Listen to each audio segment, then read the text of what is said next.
How's it going, everyone? Thank you for joining Shop Talk Live. My name is Rick Ramirez, also known as Rick's 2 Cents, along with my fellow co-host Steve from Steve Makes Everything. I get to go second this time because Skyler's not here tonight. And Roger from Roger Shop. Howdy, howdy. And Skyler is not with us today. She is taking her kids to cheer. So she may jump in on the comments, but she won't be able to. What is it? You see this new option? It says show comments on stage. I wonder what that is. I don't see that. Mine's turned on, so. I don't know what that exactly means. Let's see. Oh, I think the stage is where we are on the. So I think, yeah, they'll pop up right away automatically, I think. Oh, automatically? No, we'll see. Let's check it out. I think so. James from Ozark, Alabama. Hello, James. Hello, hello, hello. We'll wait for somebody to post. Yeah, Did you just click Kevin on there? Yes, you know what I did, because I was gonna catch up and then see if it goes like new to come in. Kevin said, "Good evening, everyone from Tennessee. Hello, hello." Oh, look, it's in the bottom right. You see it? Bottom right, bottom right. Oh, that little thing? Yeah. How the hell are we gonna see that? Yeah, I don't know about that one. It's too small. I mean, I guess everyone else can see that though, right? Yeah, but I'm looking at this on a big screen, and that was hard to read. Yeah. Yeah, well, I'm looking at it on, well, it's a 4K monitor, but yeah, it was kind of not full screen or anything. I don't know. I'm looking at a 27-inch monitor. That was hard to read. Mr. Ochoa, let us know when you're joining us from. Appreciate everyone joining the live. Star of Texas is back tonight. Yeah, what's up, everyone? He plugged me for some X-Tool maintenance job. So did you actually talk to X-Tool because of that? No. I assume they probably went, oh, he's already a content creator, so yeah, we're not going to distract him. Yeah, look how small it is. I don't know. It says Kevin Rich. Well, Rick, did you fire up the F1? Yeah, if you see me squinting like yeah. this, yeah. Okay, I think we'll just stick to that. You can probably change the font or something, but. Good evening from Maine. Hello, hello, hello. Rick said, did you fire up the 1F? You know, actually, I have not, but I do actually plan on doing it this weekend. Just crazy. But I was also excited because I just showed right before we went live to Steve. I got the tracking number for the rotary, and it'll be here Wednesday, it says. Are you gonna bury it in your table like I did? Oh, you have to cut a hole in your Craig table. But... I'm not 100% sure, to be honest with you. I'll probably reach out to you when I get to that point and see what's the best way to do this. It involves 4 pulleys, a really long belt. Because mine, I have power to each corner, like because the thing is heavy, right? Right. And a NEMA 23 motor running it. It says it's in Buffalo, New York right now. So they literally just drove it across the bridge. Yeah. So we'll see. Good evening from South Milwaukee. Speaking of South Milwaukee, we were just saying there's a Summerfest going on in Milwaukee right now, coming up soon. Looks like maybe kind of a Harley Fest, Rock Fest kind of deal. Sounds like a drinking occasion. Tim said he's been busy gardening. Yes, I have been busy gardening. Lowe's actually sponsored my garden this year, so thank you, Lowe's. So it's you're such a shill, man. What's that? You're such a shill. What's a shilt? Somebody who sells themselves for a bit of free stuff. Nah, you know, you're gonna convince somebody to partner with you to come and harvest for you. Hey, Mr. Beast just signed up for Lowe's, so they're doing something right. Well, he's late to the game. Yeah, I don't know if you saw that. Madre said hello, happy Wednesday, from Wisconsin. Hello. We saw this name before. Madre. Kokona. Kokona. Let us know, you guys, if you have any questions, CNC related, 3D printers, woodworking, lasers. Hey, Andrew. Anything you have, let us know. He wants to see Lawnmower Wars. There you go. Oh, did you hear? Did you see that, Steve? You got called out. Did I? For what? Yeah, on our Facebook group because they said I posted the video of the lawnmower, and they says, "Where's your lawnmower, dude? Like, you've never posted a video of your lawnmower." I did a video of mine. I didn't Right, do a but you didn't video of post the it on the new group. one because I don't I'm have saying the new one. they didn't say you didn't post the video on the group. Oh, I can do that. Yeah, so they wanted to see it. It was only last year. Uh-oh, I look at got this. a little artistic in that one because the closing scene is my lawnmower driving off into the sunset back to work. Oh wow! Now we got to see this video. Somebody made a comment. Somebody liked it. So There you go. Robert said, "A good evening to everyone from Granby, Quebec." Granby, Quebec. Your wife will know where that is. Yeah. Where's your wife from in Quebec? I'd have to ask her. Quebec City. David said, "Summerfest has been going on for years. It's pretty much music." Yeah. See, they wanted me to go as an influencer, so to speak, but I don't know. I don't think so. I got a question for everybody. Since I'm starting with the CNC, where is a good resource for files? It's kind of starter files, just to practice, so to speak. I know you can create your own, but I'm saying just Oh, I have found some. Hang on. See if I bookmarked them. I probably didn't. Kevin said that lawnmower looks fun. I'm making business cards using my conveyor. Yeah, Onefinity. I'm big on Or, stripes. an X tool. I'm big on stripes. So normally I have a 60-inch deck on my John Deere. So and I crosshatch it just because I like the way it looks. But with that lawnmower, I could do, what was it, 60 and 140. So it made X's. So it's pretty cool. It looks pretty good. But it looks like a push mower, right? Because they're so narrow. They're not, wide like a 60-inch deck. Yeah. But people walk down my street and they stop and watch mine. Yeah. And they make a comment, like if I'll see them on the street, they'll make a comment like, "Wow, that thing cuts straight lines." Yes. It's GPS, right? So it's accurate to within like a fraction quarter of an inch. They said. Yeah, they said a quarter of an inch accuracy. Yeah. That's crazy. It's crazy. Did you have to set up like that GPS antenna? What is it called? The RTK. Yeah. Yeah. I just stuck it up on my shed. It just has to be in the general vicinity. You don't need line of sight or anything. It's HF, right? So yeah, I just mounted it. I have a pump house. I mounted it to that. Yeah. So, what do you have for, you have a Motion? what is it? Bestmo? Oh, okay. I didn't realize there were other ones that were using RTK. I think they all are. That at least some of them. So I did you're using the line, right? I did get a message from Motion, I don't know, a couple of weeks ago. They're actually going to send me another one. It's a small one, so literally it could do like not even my front yard because it's only good for a third of an acre or something. But it uses they, of course, like everything else on the planet, it's got AI built into it now. So you don't have to do a site plan. It'll just basically figure out what it should run over and what it shouldn't. So yeah, that was crazy because the first time it did it took 9 hours. The second time it did it took 2 hours. So that was pretty drastic.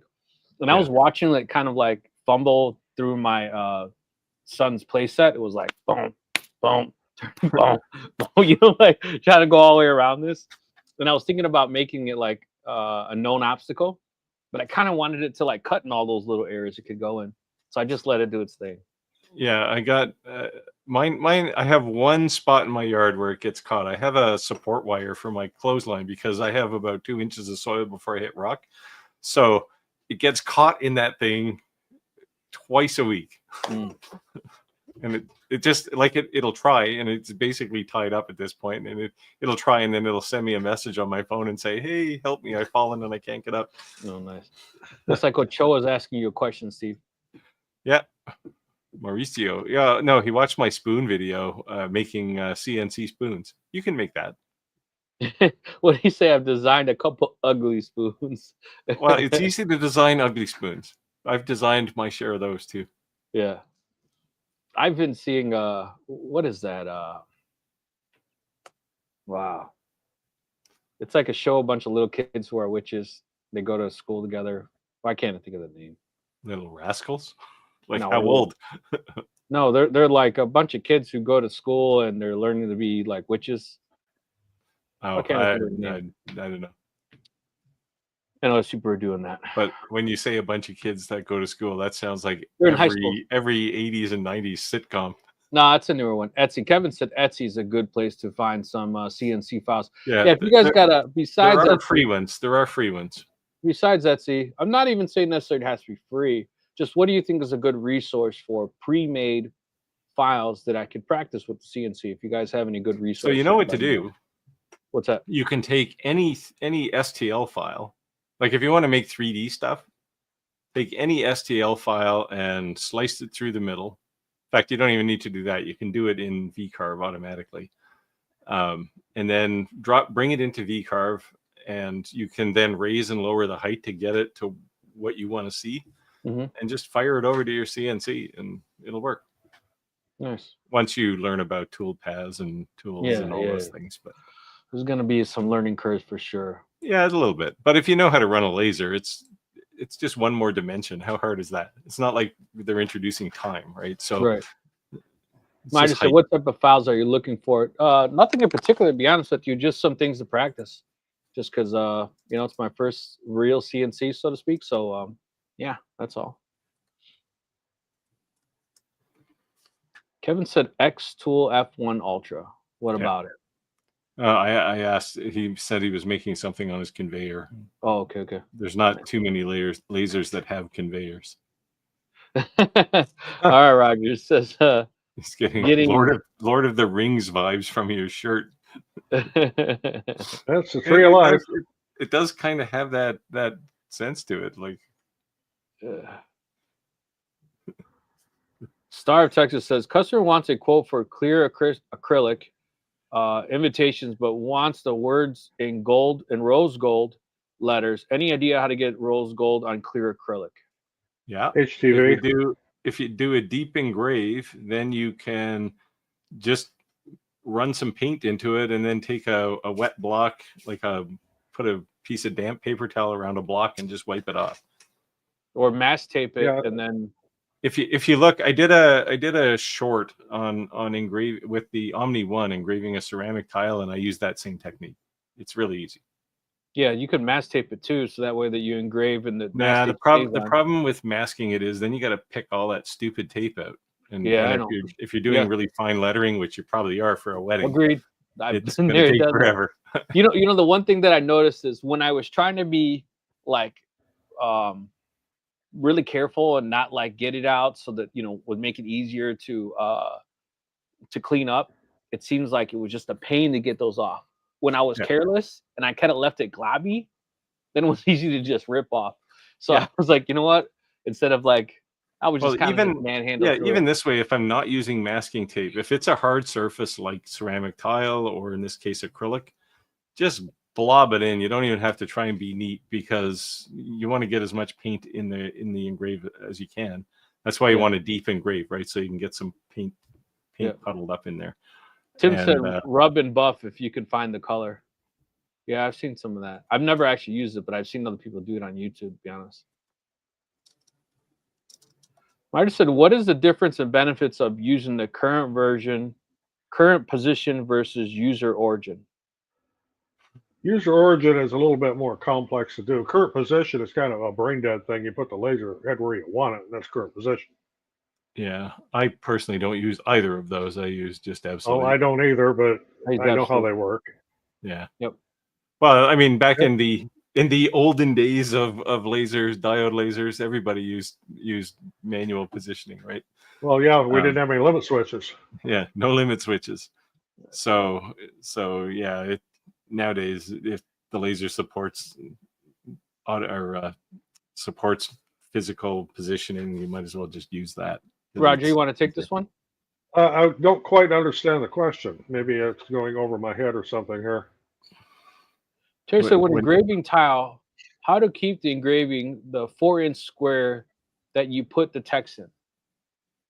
Am I reading that you're how to align it. Oh, I within think the he corner? wants to do like, if I'm reading this correctly, he wants to do a text engrave and then do a pattern engrave around the outside of it and not mess up the text. Rephrase the right, question, Terry? Terry. We're not understanding exactly. Okay, from We'll come back to you. Let us- square that you put the text in. Like, yeah, he's looking for like, is there an exclusion zone in Lightburn or something? How to keep the engraving the 4-inch square and you put the text in. I'm almost Well, thinking, if are you you do it- talking about aligning it or let us know Well, what if you got two different layers, you can turn one layer on or off if you know, or do the two layers. Well, of course, they would follow themselves in order, but no. Yeah, Mauricio says you can also bring STL files into Fusion. So you don't use Fusion, do you? I have not. So you need the commercial version of Fusion to do this, the paid version, because it has CAM in it as well, right? Basically what vCarve does, except it's more powerful but way more complicated. I've tried to use it and it's not easy. Kevin said, I'm on a Hamilton CNC with me, and there's a ton of files that they already have on Toolpaths for Vetrich. Yeah, when you did you buy vCarve yet? No. So usually when you buy vCarve, they'll include a bunch of packages of designs. Okay. And you'll probably get some there as well. But there are free sites, and I'll find some for you. If I remember, I'll look tomorrow and send you some. Thanks. I'd appreciate. And there's some cool ones, like if you want to make chess pieces or something, you can download those. That's cool. Now, David's asking here, I've got a pressure washer. I use it to clean the grates of my laser. I do the same thing, honeycomb boards as well. Any comments on such PSI or whatever? My only comment would be before you hit it with the pressure washer, put a brick in the back side of it unless you want to chase it down your driveway. PSI wise, you're not going to hurt anything. No. Break it up. Yeah. I just wouldn't do the one, what is it? Yellow, which is like the straight one. I'd use like the fan one. Yeah, use the yellow one or the green one. Don't use the white one. Yeah. ATX Woodcrest said, if you want to practice in your CNC, put up French cleats and then design and make about 40 hangers for your tools. I guess. Yeah. Or depending on your spoil board, if you have, so I have a hole, like a dog hole in my spoil board every 50 millimeters. So it's basically a big array of holes. And then you make tools to fit in those, right? Cosmo said, quick question. Does Steve really make everything? Not a lot I don't make. He doesn't make Mexican food. I do. Oh, you do? I have. Yeah. Okay, maybe he does. I make salsa. Oh, shit. Yeah, tacos? I can do tacos. I had tacos the other night. I went to Mexico when I was like 17 with my wife, before she was my wife, obviously. And we're in this restaurant, and I tell the guy, hey, teach her how to make salsa. And he looked at me like, go screw off, right? I gave him $50 the rest of the night. Every time someone ordered it, they came straight to the table and he made it. She makes it to this day better than my mom. Yeah, I generally make it too hot for my wife, so she doesn't like super hot things. ATX Woodcraft says, set 4-inch square as your tool layer. Yeah, you can do that.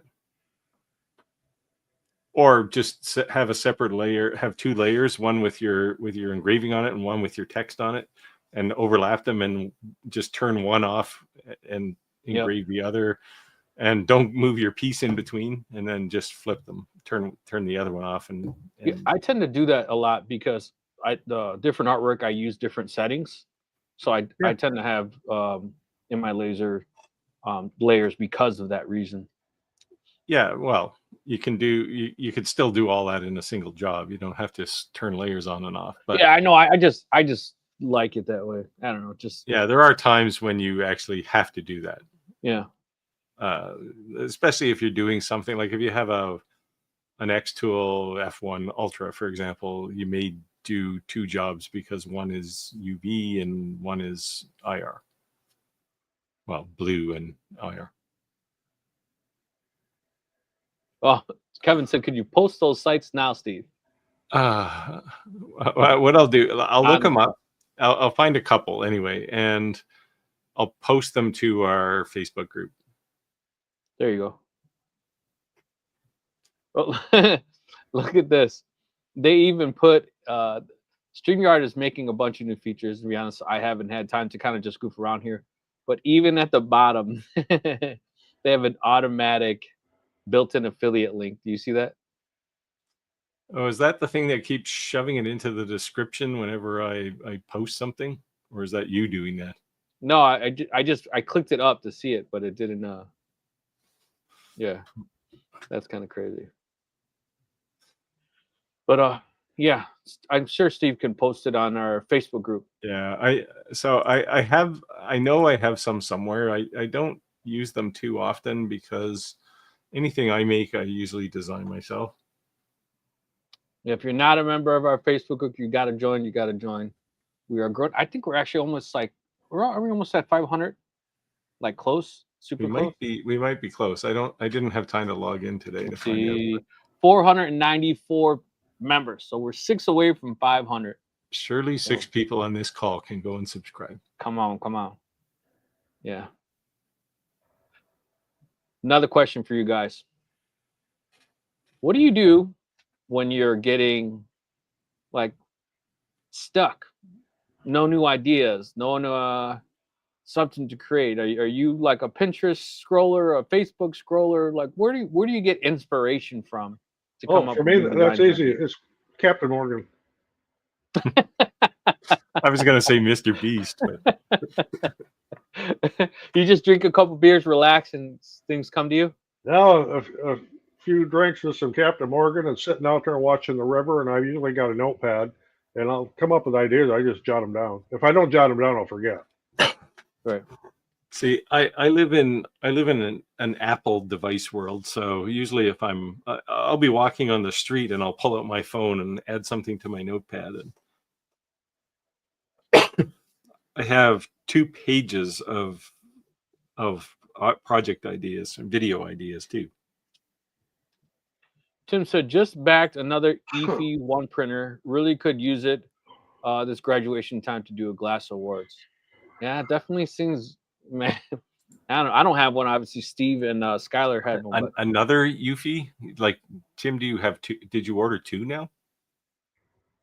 There you go. Just got excited seeing all you guys' work. I told him he could come to my place and play with it. Oh, he's got 2. Hopefully you used my affiliate link. You said yes, sir. Oh, right.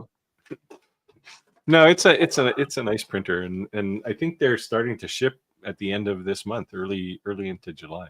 Nice. What are you drinking today, Roger? What am I drinking? Yep. Dihydrogen monoxide in both the liquid and solid state. Water and ice. Yep. See, an engineer would know that. A guy who climbs poles in the rain hoping he doesn't get electrocuted would not have any idea about that. We all have our skill sets. Do you ever get like weird like shocks off of poles and stuff? In a big switch yard, yes, you can. I've been in big switch yards around steel mills and that, and I tell the guys, I says, do not lean on anything. So why not? I said, well, you can lean on it, that's fine. But when you move away, a lot of times you'll see the arc. Yeah, it's just a huge static shock. I watched my electrician, and he's wiring up like a three-phase plug in my shop, and I said, "Do you turn the power off for this?" No. It's like he's in there with his hands. It's like, holy cow, man! I don't even like pulling plugs out of sockets, let alone going into the panel. So the funniest story I have is in the middle of the night, like 2:30, we're on an outage, and we're pulling wire off of a cable reel. So meaning there's nothing connected to it, right? And they told us, watch it, that duct patch, there's inductance in there. We're like, yeah, whatever. Yeah. We're just pulling the line, and I'm standing by this reel that's taller than me, and we're pulling the line, and every now and then the guy goes, ah! I'm like, shut up, man. You're blowing our eardrums out. I just got shocked. I'm like, how the hell are you getting shocked when the line is still connected to the reel? It's not connected to anything. What do you mean you just got shocked? Ah! And he did it like 5 or 6 times. I think he's messing around. And then finally I saw like this, like a little blue, like a little flash. Plasma trail. Yeah, and I was like, holy shit, I saw it. He's like, what? I'm like, I saw like a little like lightning flash. You saw that? I'm like, yeah. See, other than like the occasional like outlet kind of shock, I have never really had a serious, electrocution. When I did work in industrial lasers that I worked on had 40,000 volt power supplies at probably 200 milliamps, like well enough to kill you. Yeah. And I did see, we had a lab tech, and you're not supposed to wear any kind of jewelry or anything in a lab unless it's like a plastic watch. Right. And I did see her weld her wedding ring to the top of one of these power supplies in my lab. We had to basically cut the thing off, and we gave her a desk job after that. Yeah, I had to do an isolated ground, 32 miles of ungrounded line, 2 substations during a storm. And there was 2 of us, so I said, you do it or I do it, but both of us are not working at the same time. So he did the first one, and we drove 32 miles. Then I went on the other side and grounded the other one. But when I got home that weekend, I got life insurance. Yeah, industrial lasers were fun though. You'd always get the co-op student, the intern, and usually when you're doing maintenance on one of these things, you take the covers off. You have to discharge these power supplies because they got massive capacitors in them, right? So they hold a charge for like 3 days, and we had these big cables with just 2 brass probes on them. And the typical thing was you'd put one end on the ground and then the other end on the power supply, but you'd get the new intern and he'd put it on this power supply and then he's looking around for a ground with this other one. It's like, just drop it and get out of the lab. Like, you're just terrifying me. Robert said, I'm waiting for a UFI E1 and I have Epi Mini 24. Do you think I can use the UFI software to cut epilogue? Thank you. I would assume not. To cut? No, is the answer. Short answer. Yeah. It's like a proprietary software, right? Well, also one's a laser and one's a printer. So I don't know what protocol UFI Make uses. The UFI Make E1 uses. It's probably some form of G code, but yeah. ABD marketing. How's it ATV going, everybody? marketing. Hello. Don't recognize the name. Are you new? Thanks for joining us. Let us know where you're joining us from. Tim said, been sat by capacitors in the past. Never again. I have too, but they tend to be low voltage by comparison to these things. I mean, these things were these big like PVC coated capacitors. Like they weighed about 30 pounds each, and they were like, I don't know, 1 farad. Like these things were just massive. And they were just terrifying. Well, something we used to do back in high school, I took vocational electronics. And, as a senior, what you'd always want to like screw with the sophomores. So you would charge a capacitor up, a little electrolytic one with the axial leads on it. You charge it up and you say, hey, catch, throw it to them. Well, first instinct is you grab it and you catch it. Well, it discharges when Yeah, that was always a fun thing to do in an electronics lab because the capacitor you're throwing is pretty small. But yeah, you could throw one of these PVC coated capacitors at somebody and it would kill them. ATX Wood Design said, question, has anyone actually paid for the UFI yet? It looks like they made a deposit, but not billing. It looks like someone answered it and said, billing is June 28th. Yeah, it's because it's a Kickstarter project. You don't actually buy things on a Kickstarter project. At least not initially. You pledge. It's like you know what though, I like that. Yeah, I like that. It gives you time to change your mind for one thing. Well, not even that. Like look at the CNC. I paid for it. And how long did it take to show up? Like that's what I don't get. Like, it's a bit odd that they do that. Like really, they shouldn't charge you until they're ready to ship it. Yeah, I mean, and it's not like lots of companies do it. Right. Yeah, no, I agree. I'm just saying I think it's odd. Like, hey, I'm going to bill you something, and I'll mail it to you 3 months from now. You're in the queue. Weird. ATB Marketing. So this is my third time here, originally from Chicago area. Now live in South Carolina for about 4 years now. Roger and I are in the Chicagoland area, and I used to live in I was going to ask Fayetteville, if you guys are getting smoke from all the forest fires. Oh yeah, it's hazy here, hazy as hell. There's and last Saturday, our air quality was so bad that my wife has respiratory issues, and she had to stay inside. Yeah, it's burned like 200,000 acres. Like it's just been insane this year, and it started early. It started in the end of April. Ben said my K4 nearly electrocuted me. I hit the red wire with the screw. It came from the room faster than an Asian bolt. You know, when my K40, the first one I received had problems. I was checking the wiring on the actual tube, and all I did was take 2 wires and fold it together and take a solid piece of plastic and like drill a hole in it and push it in. Not like a wire nut or anything, just like that's in general, those things, like when you think about it, I mean, those things are typically 25,000 volts at, I don't know, 25 milliamps. When you think about that, like even the red wire, if there's a crack in the insulation on the red wire, it'll arc, right? Like it's. I went on Amazon. Clearly, that's what happened to Ben here. Yeah, I went on Amazon. There's actually a kit that's a termination kit. Yeah, that's for them, and I bought it and added it because it didn't have one. But I've seen some of these cheap CO2 lasers where it's like, oh, we'll just twist the wire and wrap a piece of tape or heat shrink around it. It's like, no, this is not good. Solder it. Yeah. Then said you can save 32% before they go full retail. Yeah. Yeah.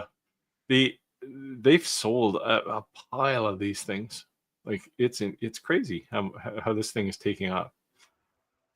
Barry said, good evening from sunny Charleston, West Virginia. Got some Canadian fire smoke here in the mountains. Yeah, that'll teach you. Yeah. I mean, when you think about where this is coming from, right? This is coming from Western Canada. I mean, this is like 2,000 miles away from certainly this coast. And the smoke is getting here. Like here, we haven't had any smoke then here. We can that change you the can laws smell, and regulate your guys' smoke. Well, there's like over 20,000 people that have been evacuated. It's crazy. Yeah, it's nuts. Radadu said, I would have thought they were. I would have thought they wouldn't be much smoke. There aren't tariffs on smoke across the border. Yeah, we give you that for free, so there's no tax on it. And of course, that smoke won't hang around too long here in Illinois because they'll tax it. Yeah, there you go. There you go. Well, appreciate everyone letting us know your calm. Definitely growing a well-rounded following. So last week or the week before, they were flying water bombers in. I don't know if you've seen a water bomber, massive. Basically, it's a big, massive flying water tank, right? And they said they had to call some of them off because some idiot was flying a drone in the vicinity, like basically taking aerial photos of the forest fire, so they couldn't put it out. And it's just like, if you owned a house in that area that was potentially going to burn to the ground because of this, you would just want to kick the crap out of that person. Yeah, like how dumb can you be, right? It's just nuts. No, that's crazy, man. Where's Medra? It's interesting to see where Madre, where are you located at? Just curious, you're saying because of smoke. Yeah, that's crazy. See, it hasn't been bad here, like not that you can smell, but we get really nice sunrises and sunsets now. We never really get to see the sun in full brightness here in the last week or two. It's just been hazy every day. Yeah, they've showed some pictures of that area where some of the forest fires are, and the sky is just orange, like it's like white, like opaque orange. Wisconsin, close to Green Bay, so yeah, that's north of us. So yeah, that's getting close. Yeah, I mean, you're still 800 kilometers. I don't know what 400 or 500 miles away from the fires, the nearest fire, but. It's amazing how quickly it carries, or how far it carries. Onefinity just emailed me right now and said, download the user manual for your CNC. Okay.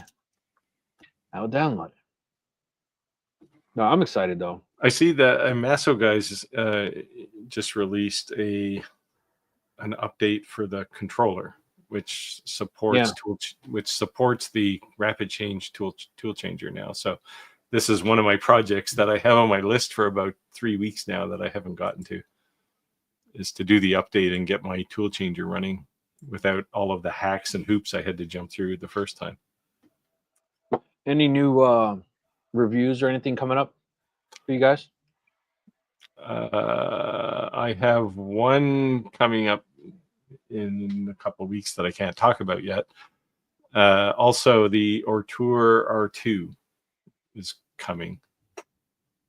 That's a new enclosed class 1 diode laser. Nice. How many watts? I don't know. I think it's up to 40 or 50. Nice. I don't know what they're sending me. I keep seeing flooded all over Facebook. I can't believe how much money they must have spent on these Facebook campaign ads. 70 watt, the largest 70 watt laser you can buy. They're showing all these influencers holding this thing.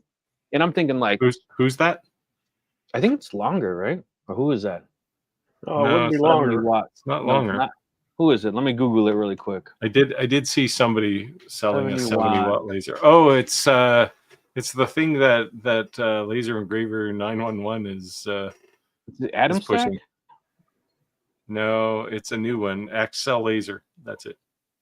It's huge. It's huge. But I keep saying, like, I think it would be cool, but like, oh, there you go. James says the Atom Stack Atom A7. Stack, yeah. Nope, sorry. Yeah, I think it would be cool, but it's like, it's huge. It looks like a dining room table. You know, well, it has to be big to get that much laser moving around, right? That module is going to be huge. Yeah. So there's going to be, I don't know, probably 3 inches of dead space around the inside of the frame on a laser. So it has to be big. Yeah, I was just like, man, because it's not enclosed, so you have to build your own enclosure. I don't think Clack has that one. The one he has is a standard rectangle. This thing is like a huge square. It's huge.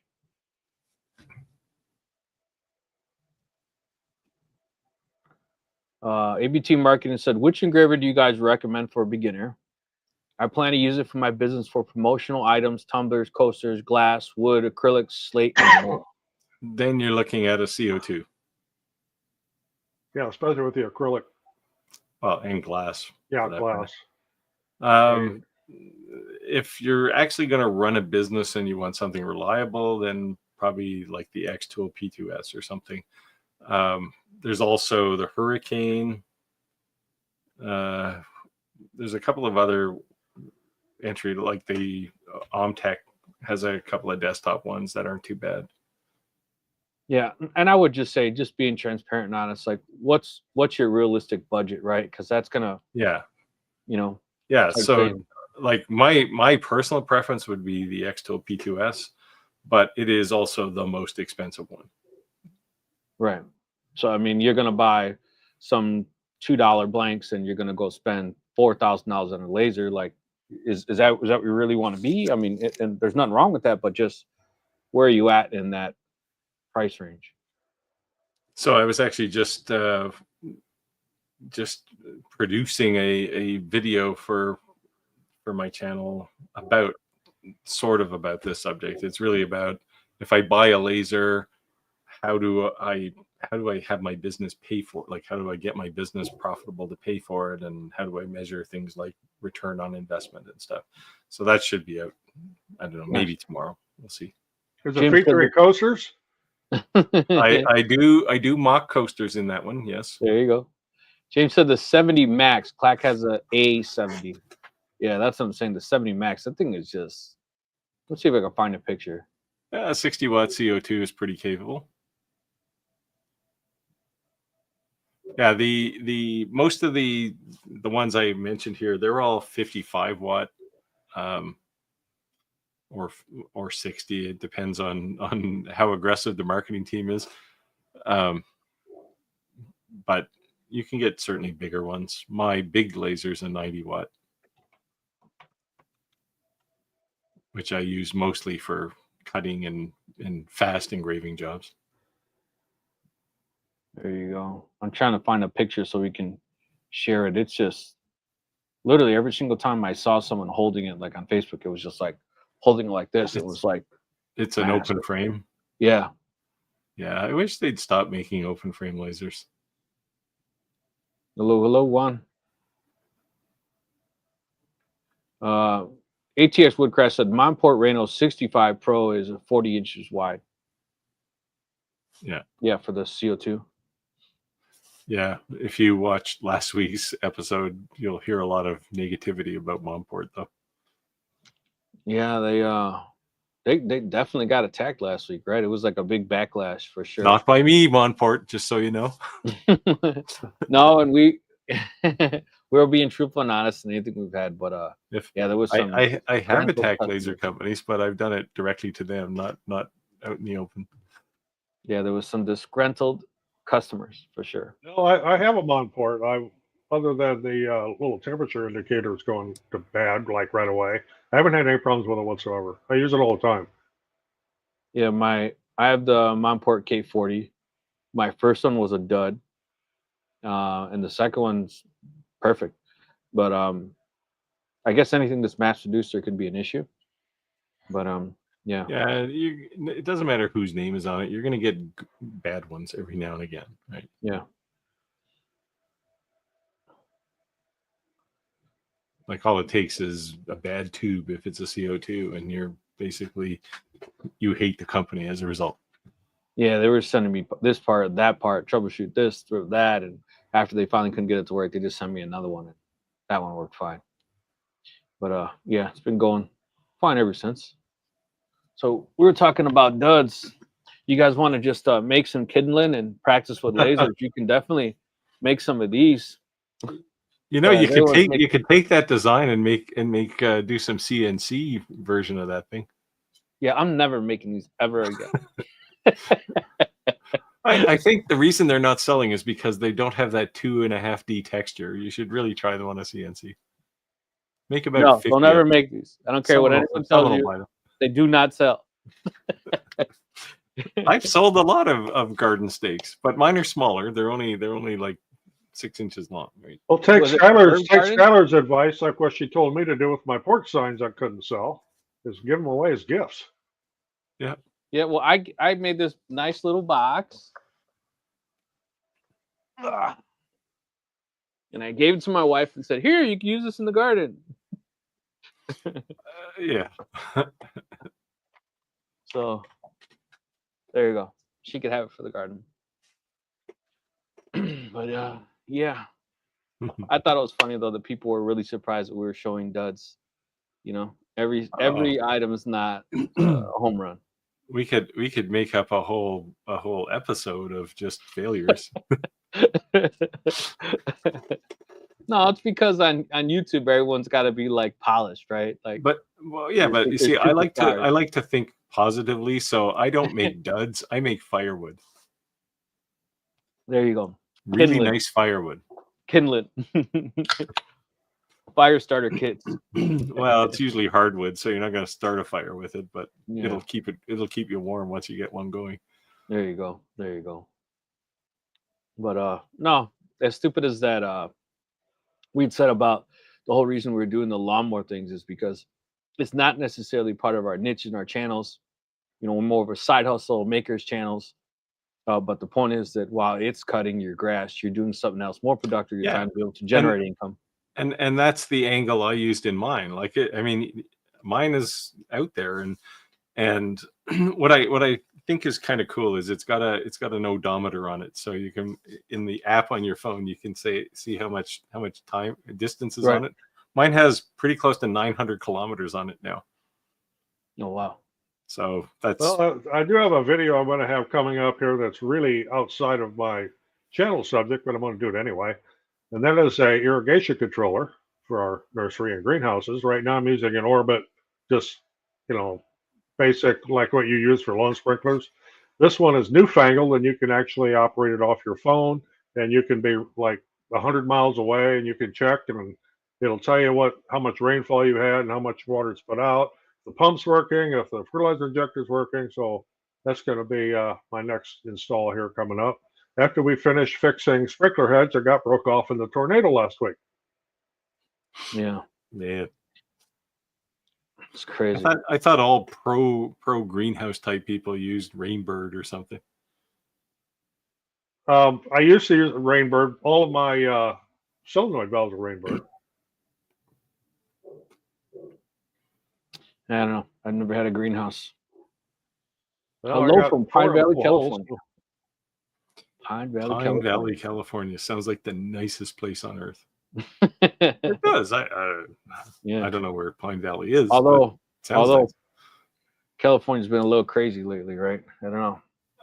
Well, apparently when you guys have a fist fight in downtown LA, you have to call in the army. What's wrong with you guys? Marines, not the army, Yeah. Marines. Well, I saw a thing on Facebook yesterday where Canada wanted to buy Oregon, Washington, and California. Well, we could do that. Save a few people. They're like, it's weeds legal here. Come on, man. Yeah, we need some beachfront, some more. There you go.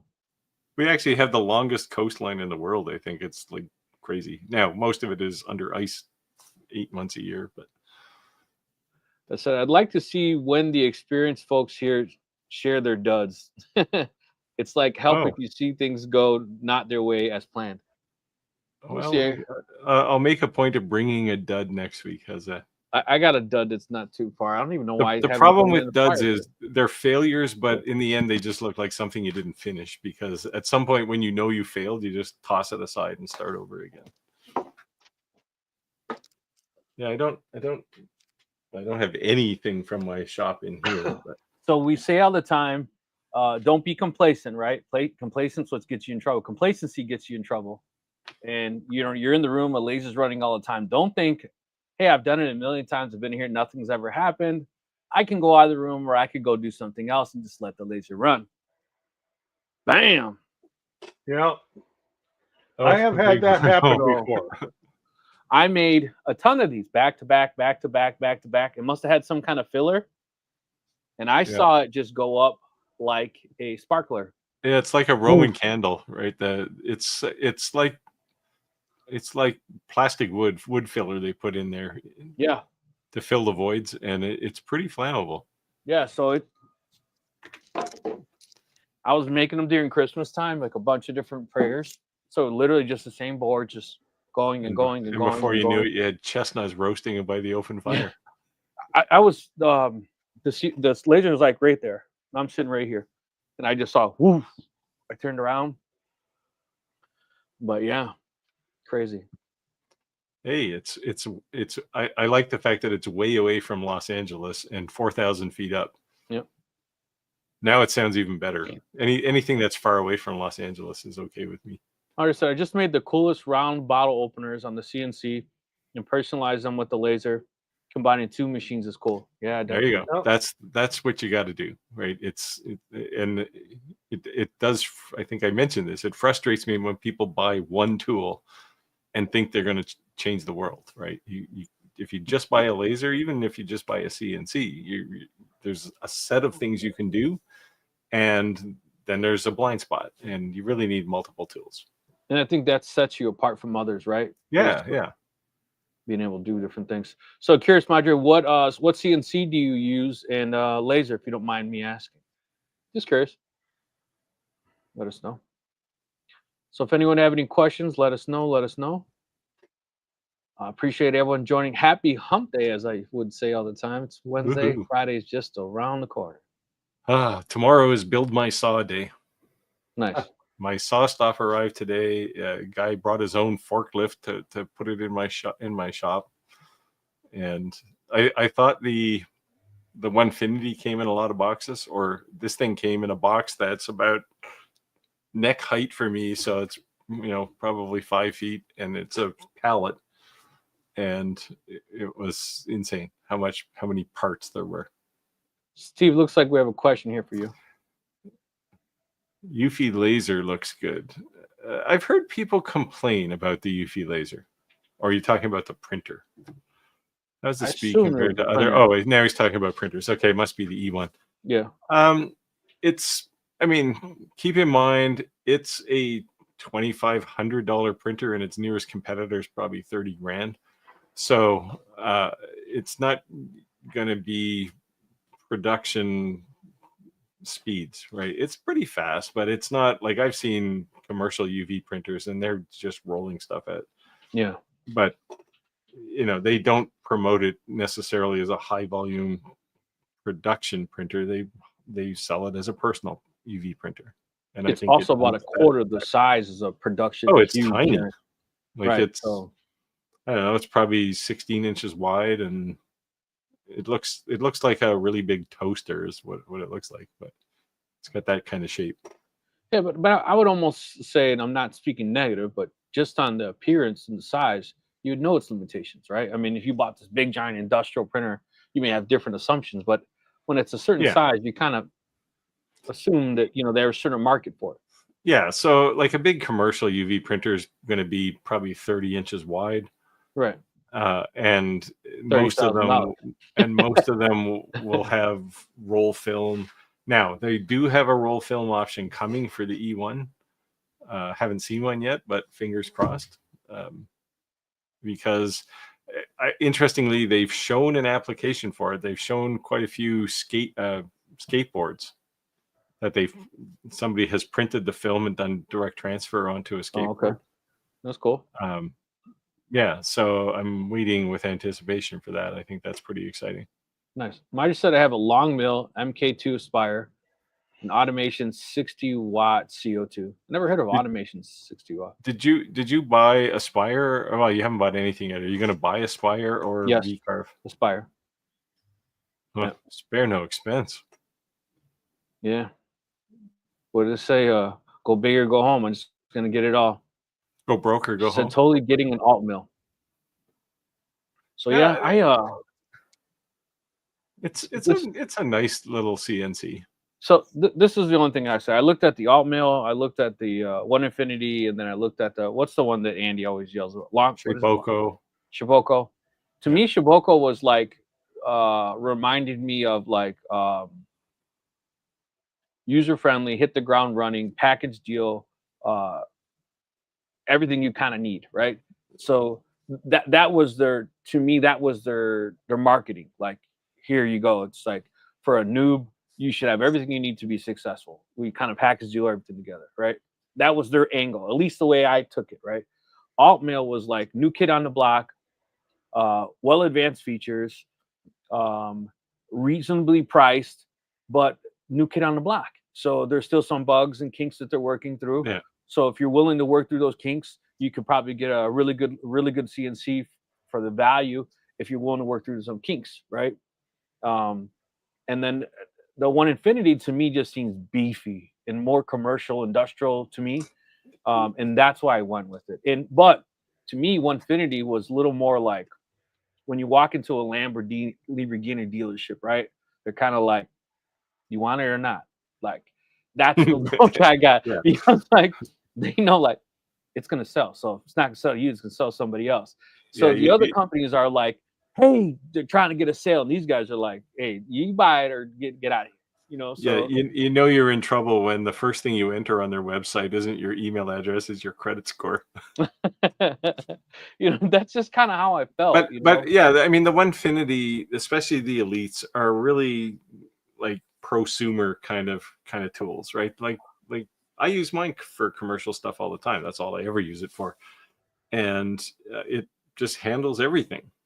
Yeah. Now, when you see those gigantic rails, like the precision rods, I mean, those things are 2.5 inches. Like everyone's noticing I'm not sitting where I normally sit because that table just filled with boxes, and I've been so busy working on the farm. I mean, the thing is, you complained about not having your Onefinity so long, and now you have it, and now you're not doing anything. Because it came at like the worst possible time, Roger, right? There's no when it comes excuses, to planting, man. You call in I have sick. like 2 weeks tops, 2.5 weeks tops that I have to get that done. Otherwise, I'm screwed, right? So it came like at the worst time possible because I have to plant, right, Roger? Oh yeah, I mean we just dealt with this tornado, but it was very important that I get this 1/4 acre pumpkins planted for. We grow pumpkins that we donate Yep. to youth things and disadvantaged kids and stuff around Halloween to these different organizations, and you got to get them in. So I did manage to get that done. Yeah, so I went with an irrigation system this year. I've never done that before. I did these soaker hoses, so I'm curious to see how well that works out. But and I've never done the whole putting that mat down. I've always just done it old school and kind of organically, pull things. I don't use pesticides, so I'm hoping that works out well. So we'll see. But a lot of money, man, a lot of money. So I think I'm like 6 grand in. You know, Wow. yeah. Well, since I I've started, I think this is the 3rd year. So just everything adds up, man. Everything adds up. I have about 200 square feet of garden, Nice. so it's not very big. Yeah, I But think I it's only grow a handful of tomatoes, some cucumbers, a zucchini, some garlic, and onions. That's about it. Everything else Uh, I can. When our when I whole grow it, I can go to a local farmer and buy it for next to nothing. So yeah. The thing is that I did it for one. I was kind of like being old school, making my kids work and help. And then when we did the farm stand, they actually sold. I just let them keep the money. Um, but it was just kind of like making them get up. You're not gonna sit in just because it's summer break doesn't mean you're gonna sleep until 1 o'clock and roll out of bed in your PJs at 3:30. Like, what's to eat? Like, where you been? I've been working till 6:30 this morning. Like, so yeah. yeah. So Star of Texas here says he's talking about the Eufy E1. He said he's heard from a few content creators that it's slow compared to a commercial one, but he thinks they're a little scared because some of their business is going to go away. I think a lot of their business is going to go away. Um, it's definitely going to be slower than a commercial one, but if you're making things for yourself or maybe your family or friends, who cares? You push the button and you come back after a cup of coffee, right? I see Oofy like The cricket. advantage, but the advantage of the E1 over even all these commercial ones is very few of them can do all of the things it does at the same time. Yeah. So there are commercial ones that'll do 2.5D stuff. There's commercial ones that'll do stickers. There's commercial ones that'll do tumblers, but there's not really one commercial one that'll do all of those things. Yeah. And So to me, when I see the come out, to me when the cricket, everyone with a rolling plotter was like pissed, like, hey, I spent all this money on this expensive commercial vinyl plotter, and now everyone and their mom's gonna have one of these at home, and it's gonna kill my business. And I'm not saying you can't make a ton of things with cricket. There's people that have a business completely around it, but there's limitations in what it can do. So you just have to have realistic expectations with anything. yeah, but that's a perspective thing, right? There, if you're a commercial guy and you have a 40-inch vinyl cutter, you're going to look at a cricket and go, "This is a joke," right? Right. But But if you're just somebody who wants to make a few things to stick on a cup or maybe make some T-shirts or something, it's going to do that. yeah. And the thing is, and this is what the UV printer companies have to worry about, is before the Eufy E1 came out or was announced, all of those people who needed a UV printed tumbler would have to go to a commercial house to get it printed. Yep. Well, now they don't, right? So they're losing that business. Plus, now they're losing. You've got all these little shops that are going to pop up saying, "Hey, we can do UV printing." I've never seen anything at all have all those options ever. Not, and certainly not for that money. No, I've never seen anything. Yeah. I mean, it's not perfect. Like it's got some challenges, but when I first got mine, the software was pretty rough, but they fixed it. And the ink handling was okay, and they fixed that. So I think they've done some good work, and I think it's going to be successful. And certainly, judging by the number of people who invested in the Kickstarter, it's certainly going to be popular. This will be like the next wave of people who are tired of trying to make coasters on a laser are now going to make coasters on a E1. Yeah, I think it's going to be like the big at-home business starter bus thing. But you're not, because it can do color. Yeah, but you're not going to do factory assembly line 10,000 cups. No. Like if you want to print so here's a good example. If you want to print stickers on the E1, those are definitely slow. Like if you wanted to print 50 stickers with an E1, it's going to take you a couple of days probably. Like it's not fast. Well, not a couple of days, but it's going to take hours. Whereas you could go to a commercial shop and get a sheet full of stickers printed in 15 minutes, right? So, so that's where it's different. But the value of it is I can print stickers in my house, and I don't have to go to a commercial shop to do it. Right, just realistic expectations. You know what you're paying personal. for. It's somebody else paid $35,000 for another printer. You know what I mean? It's like you can't. Like I was seriously looking at UV printers before these guys reached out to me, and I was looking at printers that were $10,000-$15,000, and I just couldn't justify it. And then these guys came along and they said, we've got this new top secret project, and it's this UV printer, and it's going to be, under $3,000, and it's going to do all this magical stuff. And I went, yeah, right. But they showed me some of the samples that it was printing, because they had it in beta testers with hands for quite a while. And they showed me some of the samples, and it was like, oh my God, this is going to disrupt that market in a big way. I was honestly, if I didn't see your work and Skyler's work, I was kind of like gimmicky, like maybe. But when I saw like the quality, because Skyler actually mailed me some of the stuff, like these magnets. Yeah, she mailed me some magnets, and I was like, it feels like porcelain kind of feel. Yeah. So I was. It's really almost surprised. like the little fridge magnets are ceramic, and it's almost like ceramic. Like it's just like an extension of the tile, right? Yes.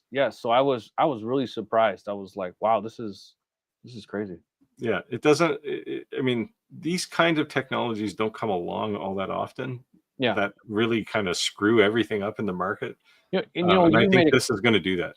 You made a comment, Steve, about you said when Onefinity came out that it made I keep already forgetting the name of the CNC Andy likes to use. Shapeoko come out with the 5, right? Yeah. That it kind of pushed them. So this could kind of be the same type of thing. You're only seeing these huge, large industrial printers be able to do these type of things, and all of a sudden they're scared, like, hey, they have a huge market share now. You might start seeing these companies start to make. But this is always the way technology works, right? You get a company that's established, it's got entrenched in a market, and when some upstart comes along and says we can do this. The iPhone is a good example. The very first iPhone, the CEO of both BlackBerry and Nokia said, who's going to buy a phone without a keyboard? Well, where are those guys now? You can't buy a Nokia phone or a BlackBerry phone anymore. Yeah, no, I like my BlackBerry. And honestly, if you gave somebody a phone with a keyboard now, they'd throw it away. Yeah. Right? Yeah. And I mean, I had a BlackBerry, Crackberries, we called them, of course. And I mean, you're just rapidly typing in this thing all the time. Great keyboard. I got to leave for just a minute. Right. But now you look at it and do this. But that's what happened, right? You got between Nokia and RIM, at the time it was RIM, now it's BlackBerry. Yep. They had like 80% of the market. So when some, computer company comes along and says, we've got a phone, they're going to go, yeah, who cares? You're a computer company. I agree. And that's what happened here, right? You've got a company like it's actually Anchor, but Eufy. They come along, they make surveillance cameras and 3D printers and lawnmowers. Like they make all kinds of appliance type products. And then they came along with this thing. And I know laser companies or 3D printer companies, UV printer companies looked at it and went, yeah, this isn't serious, right? This is a toy. No. And it's going to be disruptive. Yeah, for sure. I said I would love an Avid, but almost $14,000. Yeah.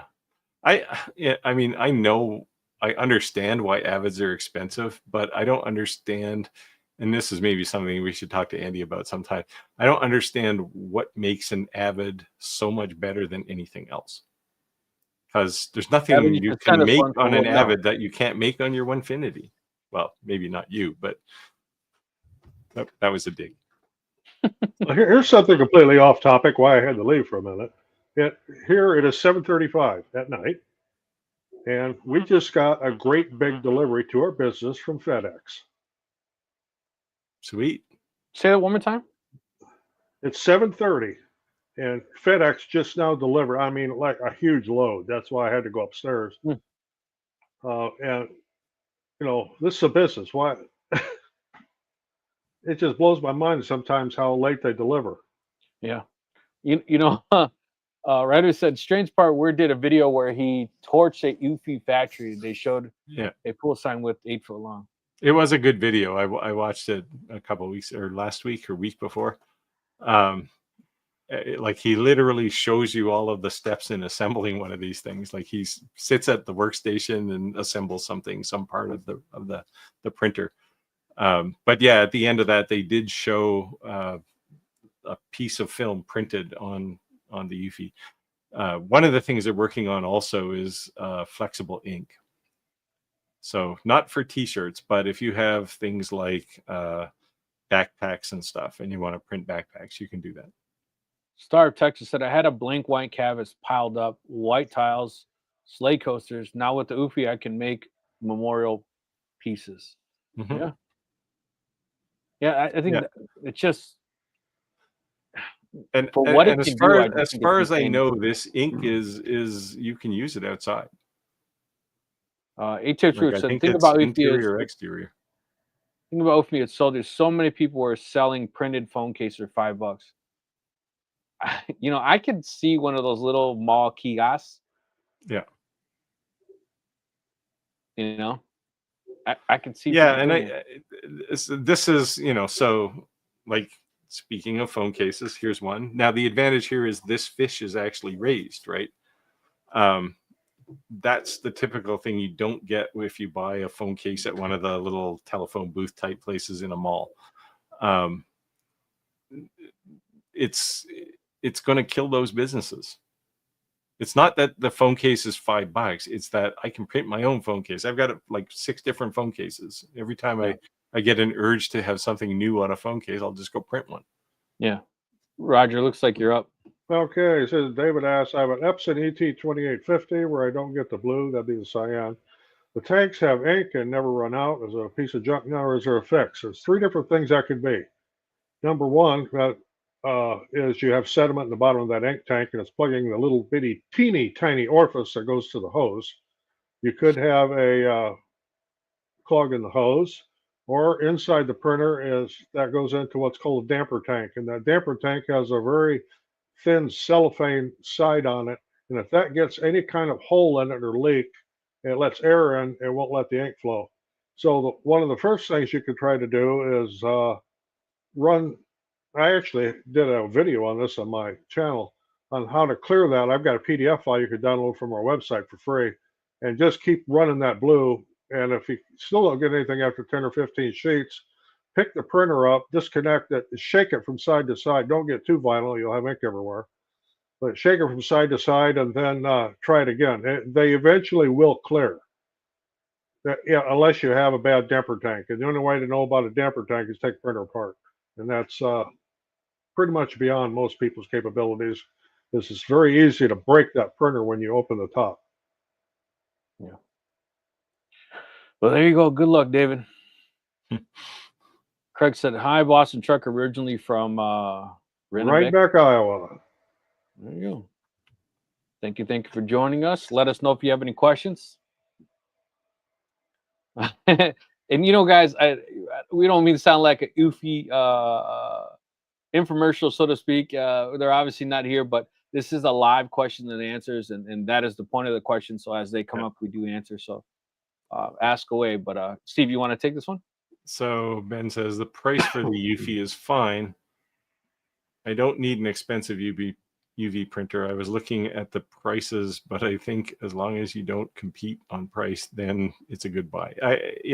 Now I do think that probably before the end of this year, there'll be at least 3 more of these entry-level UV printers announced. Because certainly if Eufy can do this, anyone can do this, right? Yeah. And now I have to say, especially when I watched Strange Parts video, there's a lot of they were clearly working on this for a long time, because there's some serious engineering in this printer. Very cool. Well, Roger, we have an answer to your question. You said at UPS we have to be back at the hub by 11 p.m. Now, one thing I will say about our UPS drivers, we have daily pickup here. So, I mean, they know this is business. They know what our hours are. And if I have a delivery coming and it's after hours, even though our house is here, they don't leave it. They'll wait till the next day. Yeah. So UPS, because I live in a very busy street, they used to get mad because my drive is like over 100 feet long. They didn't want to back in. And I was like, why aren't you backing in? And they were saying some of the trees. So I went up in a bucket and I cut this one, whack. This one, whack. You good now? Yeah. And now they back in. My UPS driver, that dude, man, because they're doing like 55 miles an hour past my house. He's like, whoa, he goes flying in. Yeah, most of the drivers here, when they're on the pickups especially, will back in. And we've got our driveway is way over 100 feet long too.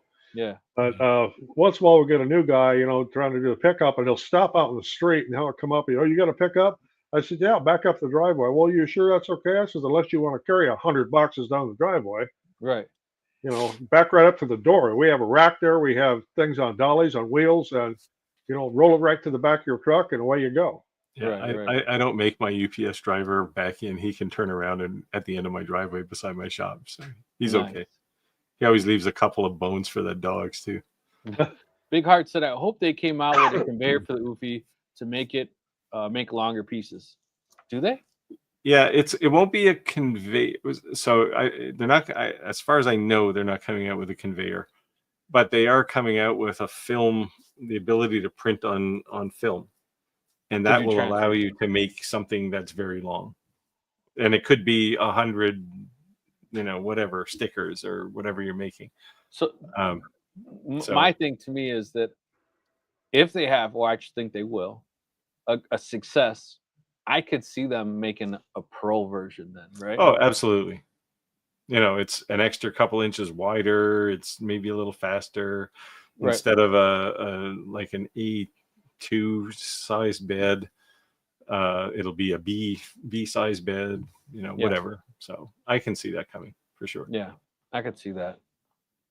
So yeah, very crazy. Technology is changing so drastic, like even lasers did that. We were laughing. It was 5, 10, 20, 35, 40, 70. You know what I mean? It was like, I do have another laser video planned, kind of around this, just to basically say, why are we still making lasers? Right? Because the ones that are out there are good enough at this point. Oh, you're saying like almost like the competition is repetitive, like there's no real. It's not even, well, there's that, but I mean, you hear people like Rich, like you get Rich on here, and he's going to say, "Oh, the X tool sucks." No, well, he may say, "Oh, the X tool S1 is terrible," but what's the one he promotes? The Lasermatic, the Rolly. He can say, "Oh, that's the best laser ever," but when you fundamentally look at these things, it's 2-stepper motors and a couple of linear rails and a laser head. Yeah, they're all the same, right? And there's no substantial difference between any of them anymore. So I don't, I think I think we're good enough now. Something I've noticed that's really gotten to be weird is first everybody would see how big they could get, how much power they could get. Now I'm getting these offers to demonstrate these lasers. They got like 100 square millimeter work area and a 2.5 watt head. I'm not even going to bother with that. Yeah, it's like a badge printer or a business card printer that only prints one card at a time. So I finally told them they'd give me 3. Actually, I don't even want it. Just if they allow me to give away 3, I'd do the review. And they didn't reply. And it was like, well. Yeah, well, the thing is, the margins on these little printers have to be like single-digit percentages, right? Like, you know what I was going to say? Money on these. I have like this walk-up bar at my pool, right? And the reason I built it was because that it's an above-ground pool, and you'd be swimming. Some people don't want to get in the pool, and they were just like awkwardly standing next to the pool. So I built this walk-up bar, so that if you're inside the pool, you could be like this, drinking a beer or whatever. But then someone didn't want to be in the pool; they could stand on the outside. You could kind of drink and hang out together. I was gonna take that little thing and have my kids make all kinds of cool things, just laser engrave it all over the bar. I just thought it would look cool, you know. Well, you could do that with a Nano. Yeah, get a Nano or a laser pecker. No, or but I'm something. saying that was the idea with this little tiny thing. You know what I mean? That, well, what am I gonna do with this thing? What am I, how am I gonna show this? Well, that's the thing, right? Like, I mean, so somebody actually left a comment in the Pixie video that I did, which is one of these small ones. It's a class 1, so it's enclosed, but it's like, this is not a commercial laser. Like, you could not go into any kind of business with this, even a small business. This thing is designed for, you and your family to learn how lasers work and decide if this is what you want, right? If this is a tool you want around your house. It's just how it is, right? And I don't know why all of a sudden everybody's selling these small lasers. Like We Create is working on one. And it's like, I don't get it. Said, should I get a laser added to my Onefinity? Seems like a very cheap option and nice to have, even if I decide to use a standalone laser in the future. No. I say no to. Yeah. I say no for a couple of reasons. I say no for one, unless you're going to build a big enclosure over it, how are you doing fume extraction? Yeah. For one, right? And then for two, I say, it's like saying I want to buy a Lamborghini to put a governor on it. That's kind of how I think about it, because yeah. Well, yeah, and I'll add a couple more. So if you have a spoil board sitting there, it's an MDF piece of MDF. If you're doing any kind of cutting on that, for example, even, you screw up and you engrave off the piece or something, you're going to just burn the crap out of your spoil board, and you'll be forever changing them. The second thing is, when that thing's being a laser, it's not being a CNC. So right. Just buy a laser, right? Buy a laser and a CNC.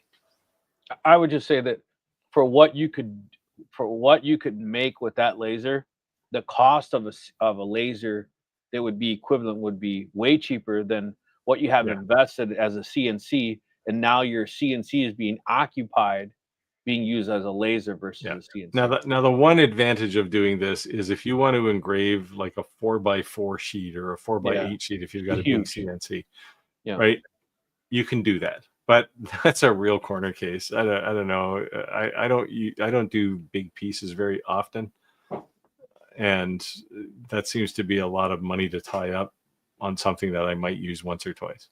Yeah, but then you're back to the fume extraction, because But the thing is, anything that a laser can do to a piece of wood, that CNC can do too. Yeah. Right. In fact, it can do it neater, probably faster too. ABT Marketing said, do you guys go to any trade shows, ASL, Impressions, Print United, etc.? No. I don't. I used to go to trade shows, not in the electrical field. I did, but I don't go to any of them anymore. I think since COVID, trade shows are a dud. They're not what they used to be. I almost went to what's the big one in Los Angeles, or in Las Vegas? Comdex? No, not Comdex. That's ancient. What the hell is the big trade show? It's the biggest trade show in the world. I almost went to that. X-Tool invited me to go, but I was busy and I couldn't get there. But that was the only one. I used to do trade shows all the time as an engineer nerd, but I don't do that anymore. Yeah.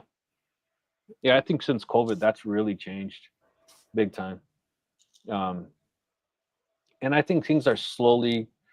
I don't think things are ever back the way they were prior to COVID, but they slowly did change, right? But I think we've been forever affected.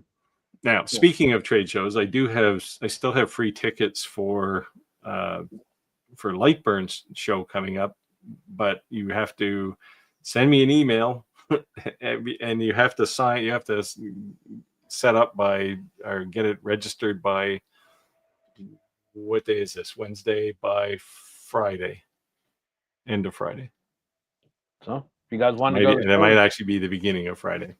Save money So on you got buying the tickets. 2 days. But if you want to go, I got free tickets.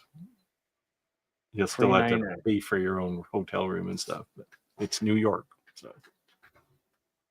So Roger, that shirt, was it one of the companies who are sponsoring you to wear these shirts? Yes, it is. So do you care to share where they can buy these shirts from? It's called AlohaDaddy.com. Aloha Daddy. There you That sounds go. like it's made for you. That's funny. Did you get like some kind of royalty kickback because they're basically using your identity as their name? No, I'm not an affiliate or anything. It's just that, hey, if you'll wear these shirts, and then if anybody asks, and you did, then I can say where they came from. There you go. I've Aloha Daddy. only had a Hawaiian shirt once, and it was when I got married. And the reason was because we got married at our house, and I basically threw my keys to my best man and said, "Lock up when you leave because we're going to Hawaii." Oh, nice. Well, most of the shirts I have, we bought when we were down in the different places in the Caribbean, and my wife picked them out. But once I started wearing them, then a couple different companies hit me up to do some things, so I took them up on it. Nice. It's an interesting shirt. I'm Yeah, not it's sure cool. if it's a tree or like it's a X-ray of your circulatory system or something. It's called the Tree of Life. It's I figured. It's his soul. Mark said, painted layers laser project. What glue would you recommend to glue paint layers together? CA glue. Yep, CA glue and CA. accelerator. That's what we do when I do layered things. Matter of fact, Yeah, the fact that it's painted though is the concern. you don't think I'm just saying it? Look, I just got a bunch from Amazon just got delivered, and it's not sponsored. Why'd you get the small one, man? Because I wanted all the different colors, and they didn't have the. It was like $98 for the. So I'm like, oh, yeah. The colors of your CA. Yeah. Oh, I just use clear. I only use clear and black. No, I use black, brown. I use all the different colors. Yeah. Have you figured out how you're going to hold your material down on your CNC? You're going to use like tape, like two layers of tape. Are you going to clamp it? I haven't gotten that far yet. No, I do the blue tape and the CA glue. Yeah, I do that. I don't use physical clamps though, no matter what. If it's something big and there's room, I'll screw it onto the wasteboard. But so if it's something big, you use. So do me a favor, use clamps for a while, and then you can. Speaking of our failures, you can bring a clamp that got chewed up by a tool bit. That's why I don't use clamps. Well, I kept hearing people saying that they're literally buying 3D printers only to print their own clamps because they're so expensive. And they're crazy expensive. And if they break them, who cares? They just print another one. Yeah. And it was for like not just certain things, like no real reason why it's expensive, but but those aluminum hold down clamps with a big nut on the top, I guarantee you, if you go to anybody's shop, including mine, you're gonna see cuts through the sides of those things because they always get hit by tool bits. So what's your primary way to hold things down? Screw it to the spoil board? Usually I'll just put a piece of tape down and on each side of like the spoil board and the material, and just squirt some CA in there and some accelerator and plop it down. That's what I do. Yeah. Oh, here they only wanted me to DJ when I'm wearing the shirt. Actually, I do DJ occasionally still for like geezers and old people, but I haven't been wearing these shirts doing it, but I guess I could. So do you buy the big giant bottles, Steve, of the CA glue? It's not the CA glue. That's a bottle it's significant, but it's the accelerator. It comes in a bigger spray can. Oh yeah, I got that's it. The ones I use are probably 3 times that size. Yeah, me too. Mine's Mitropol, or I can't even remember the name of it exactly. It's a great. It's the size of a Starbond. Rust-Oleum paint can. Yeah. Yeah, I didn't like I like Starbond, but I didn't like the aerosol version. It seemed like Well, there was that's a the ton left. accelerator, probably. Right, no, right. But what I'm saying is seems like there was a ton left in it, and it just wasn't working. So Oh, they sell a pump version, and need to maybe get you every just ounce got out a of it. faulty can or something. Yeah, I don't know, but it was so expensive. I was like, fool me once, right? Yeah, you can get it on sale quite a bit. Yeah. Harbor Freight for you guys probably has it.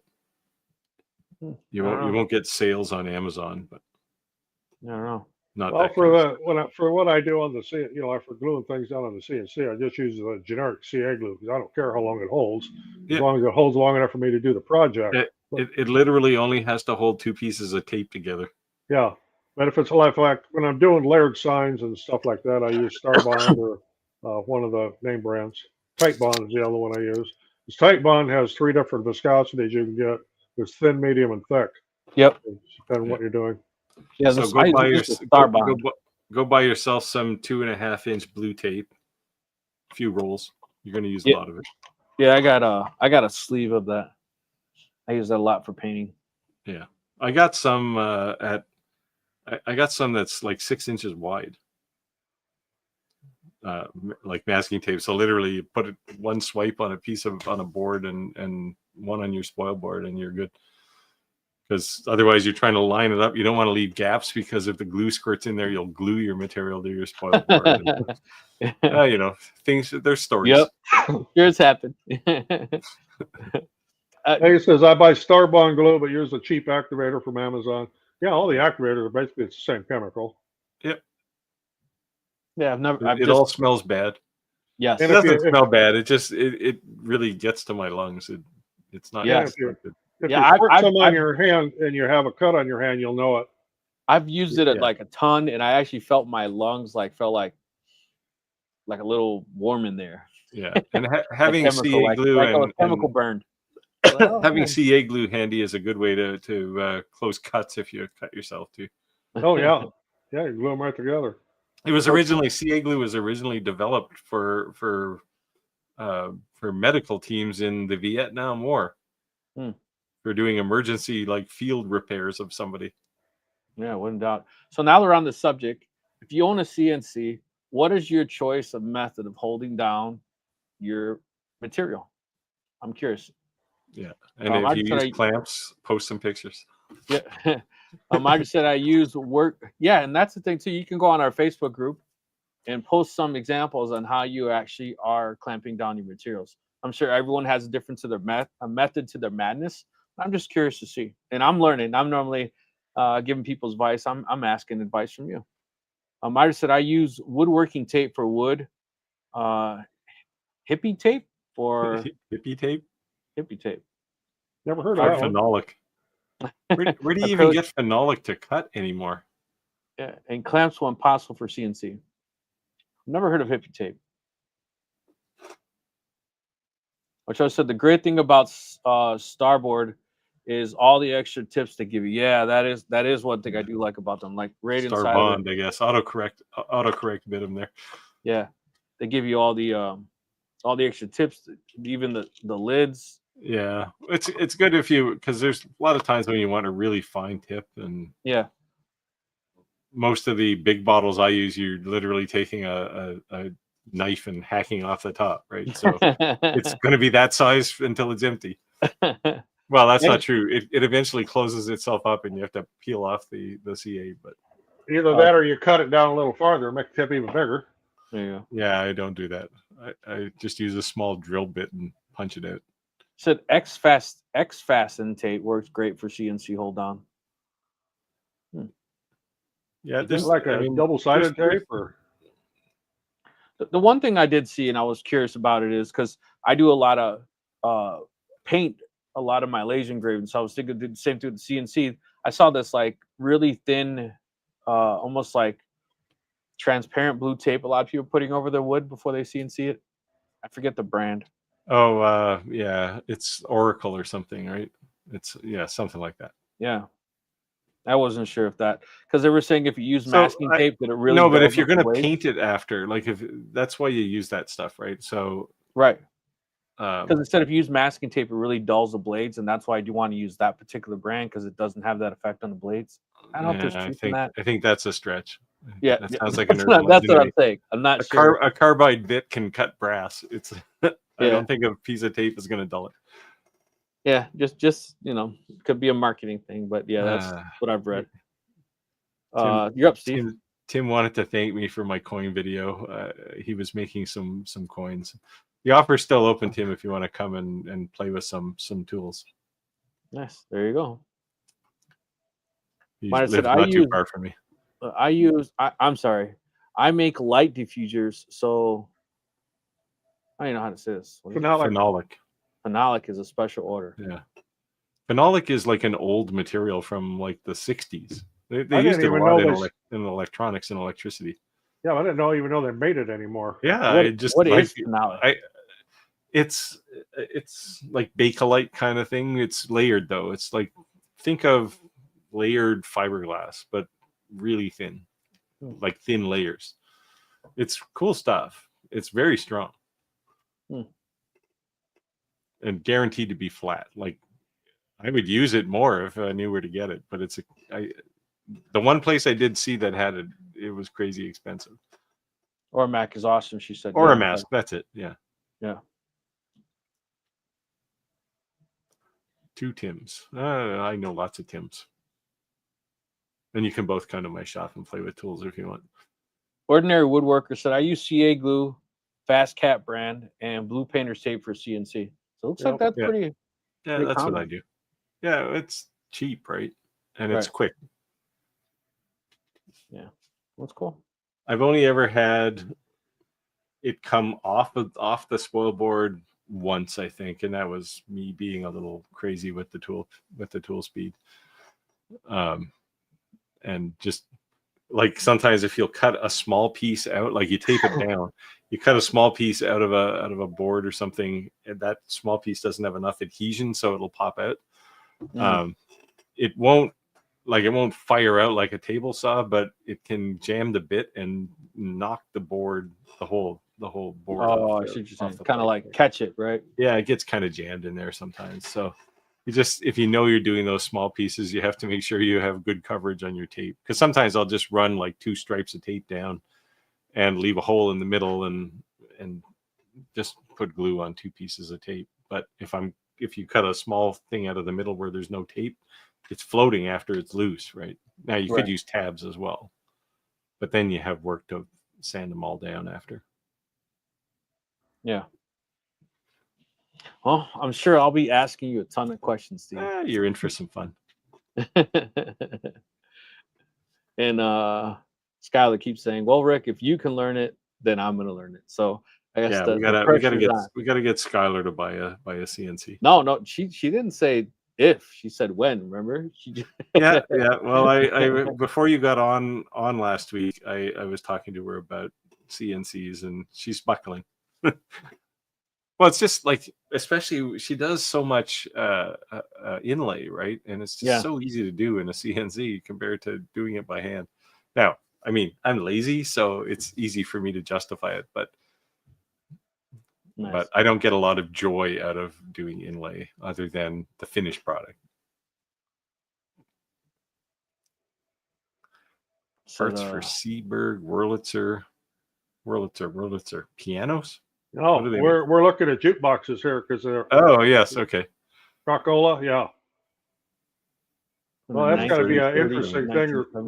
Restoring a jukebox, restoring an old pinball machine. Those are some of the coolest projects if you have a lot of patience. I restored one pinball machine, and I got it for next to nothing. And the reason I got it was because it was made the same year I was born, so it too had silver hair.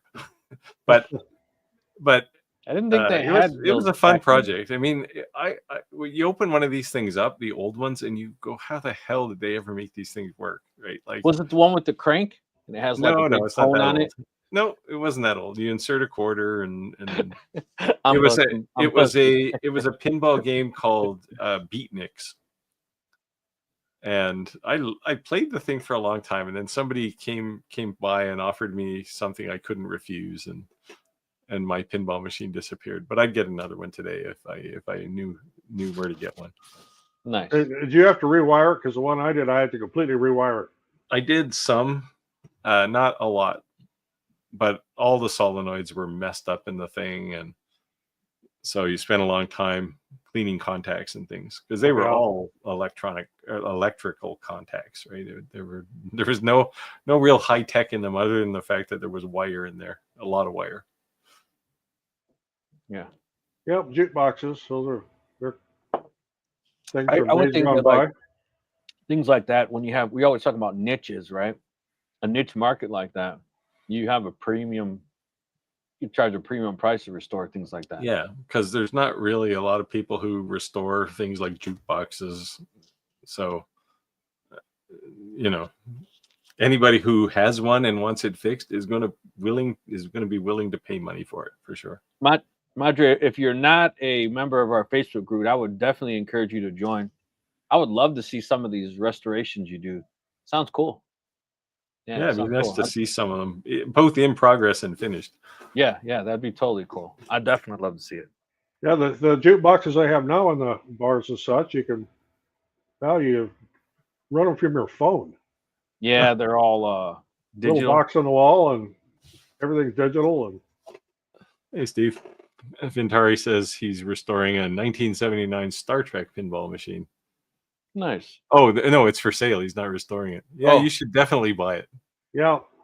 Pinball restoration goes through cycles, and it's in an up cycle now. People are really eager to get things restored. Seems like every time the previous generation gets old, they want their technology from their era, right? I just approved to everyone who wanted to join the Facebook group. So are we at 500 now? Let's see.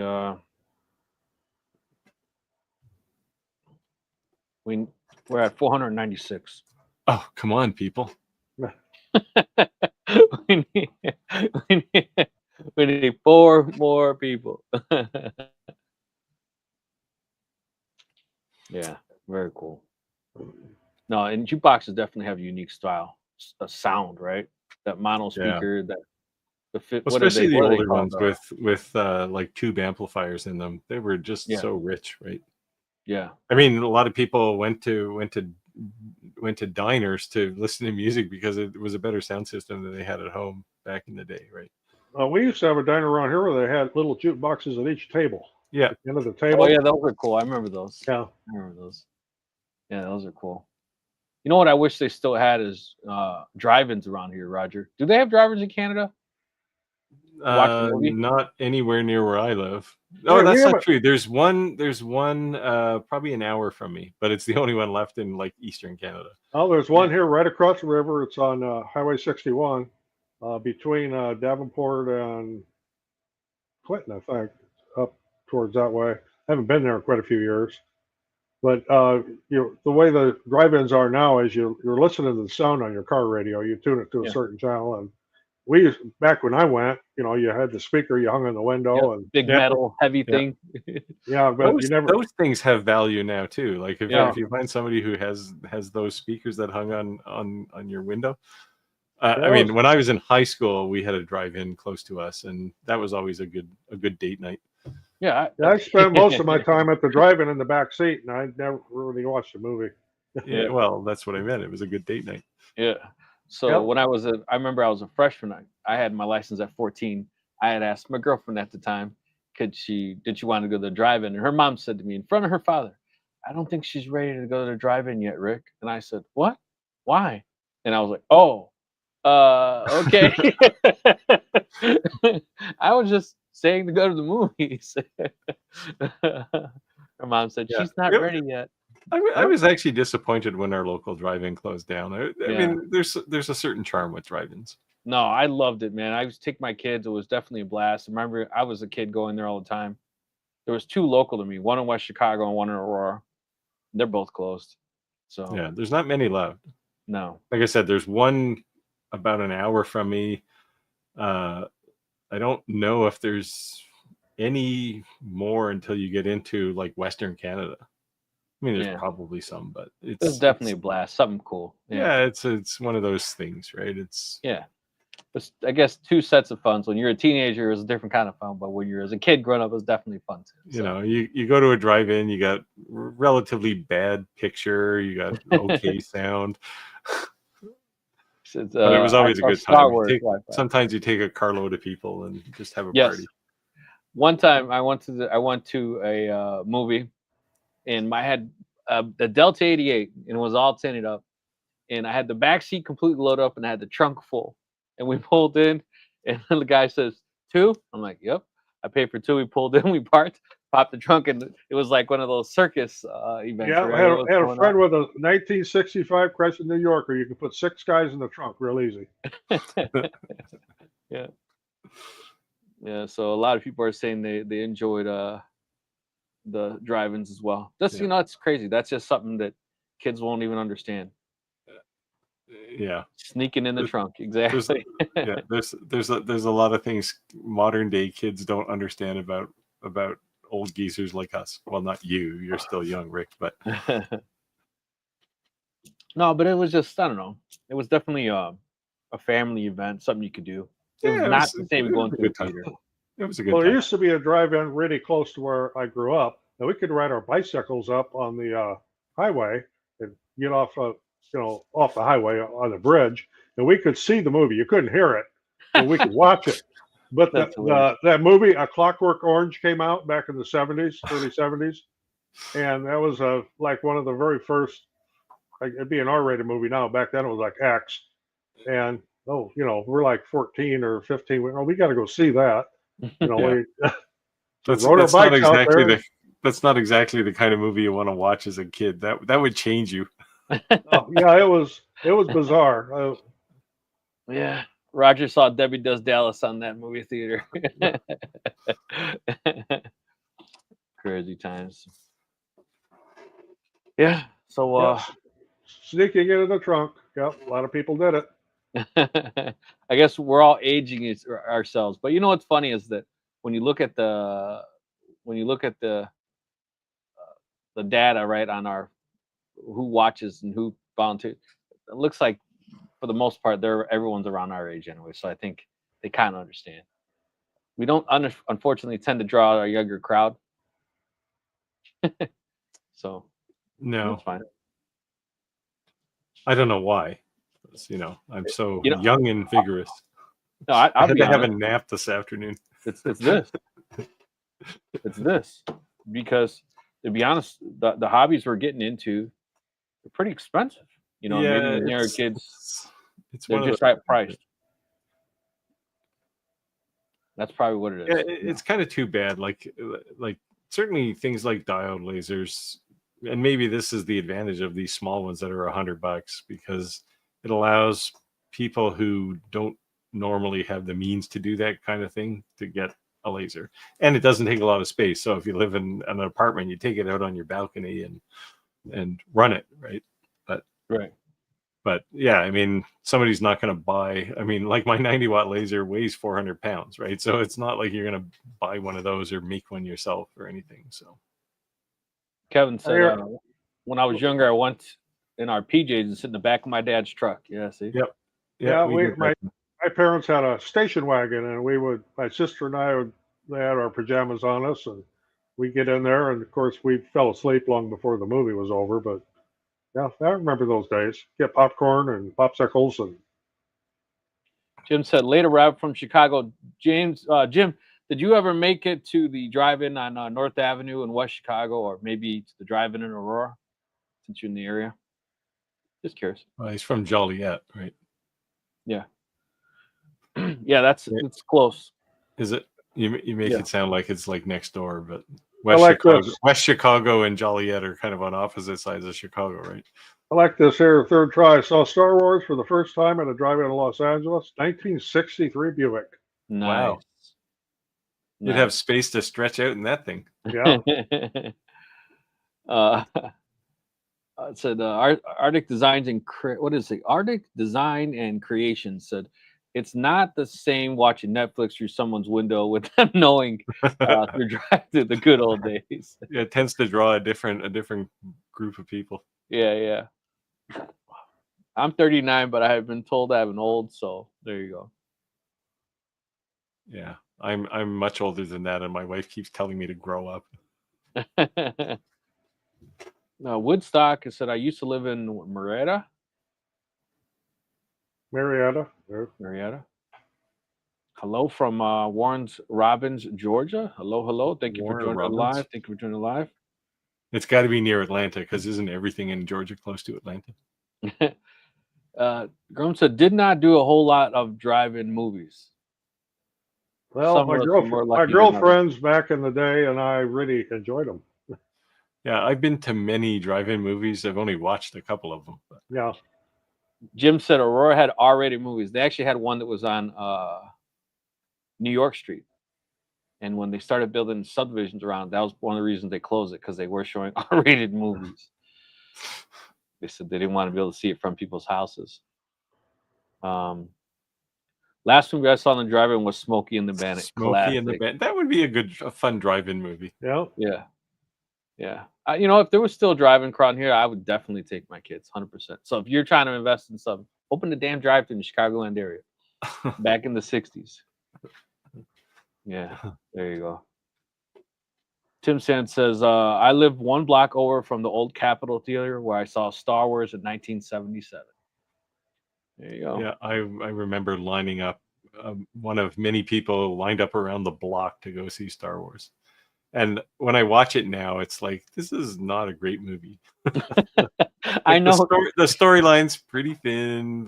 It's okay. It's a fun movie. But so my son's obviously 5, and I'm like, you gotta watch some of these classic movies. You're gonna like it. And I stick it on, and he's kind of like, and I'm like, I want to turn it off. And I was the one trying to convince him. I'm like, why did I like this? Yeah, what's wrong with you? Why did I like this? But we were easily impressed, right? Even when you see like the scene where they're flying. When Star Wars was new, there was nothing like it, right? So all the special effects were super cool for the day. Now you look at them and go, man, this looks cheesy. Yeah, it's kind of funny. But yeah. So probably why Lucas has reproduced the thing about 4 times to keep up with the technology. Yeah, it's crazy, man. I don't know. All this AI stuff now, it's gonna be nuts. So have you seen the stuff Google's working on, that you can do AI video with audio? This is terrifying to me. Is that what is it? GEI with VO3 or something? I've read a little bit about it. I haven't really studied up on it or anything yet. Yeah, but I'm sure it will come. It's going to get to the point where, because Google themselves are pushing to have people use this to create videos, right? And it's going to be, I don't know if people are going to react well or terribly to this, because you're going to watch a video and you're not going to know if it was produced by an actual person or some digital head, right? It's just right. And there might be blowback. I think Google's risking a lot on YouTube with this, because it opens a gap where some new company can come in and say, hey, we guarantee that there's no AI produced videos on our platform. Hey Rick, you got some spam on there. Probably coming from my channel. And is it early? The last one I see is this 100 miles. No, it's 2 after that. There's something weird here too. Okay. No. We watch Conrad with kids, and I like the man. This sucks. LOL. So is it Conan the Destroyer or Conan O'Brien? Because they both suck. But Oops. I don't think that one's mine, Rick. I think that's yours. It's not mine. That must be Roger's, because I don't have a delete for that one. Yeah, same with me. Well, I don't have a delete button, so what? That's weird. Sorry, guys. Oh, well, ATB Marketing said, I don't care what anyone says about Star Wars. I'm big on Star Wars, nerd. LOL. LOL. The original three had become classics, but Yeah. then they developed like episode 1, and it's like, what happened? Tim said half the stuff on YouTube now is AI. People have learned from the real from the fake, and it's just like I use stuff to generate images and things. I did do a bit of video, and people complained about it, so I don't do that anymore. Yeah, I don't know. I just think if you do it to be comical, or you're doing something, but to just flat out like create fictitious characters, so like you think you're gonna become a YouTuber, like this faceless YouTuber. Until Google came out with this thing, it was easy to tell that it was AI generated because there was never any sound, right? Well, now they have sound, and it's pretty realistic. So I don't know. I think we're still at a time when you can tell the difference for the most part if you watch it for long enough. But I think that difference is going to disappear pretty soon. Yeah, it's crazy. Jim said I just got back from delivering a laser engraved hockey puck to a 3-year-old who's a goalie. Very sweet. Cool. Yeah, I saw some of Jim's hockey pucks. Very nice. Cool. 3-year-old who's a goalie. Wow. Conan the Barbarian. Okay, that's another one of them. Another drive-in movie. Yeah, that's another classic drive-in movie. Yeah.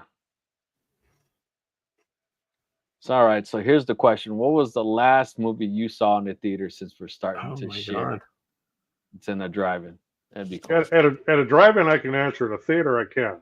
No, drive-in, not theater. Oh, at a drive-in? Yeah. Airplane.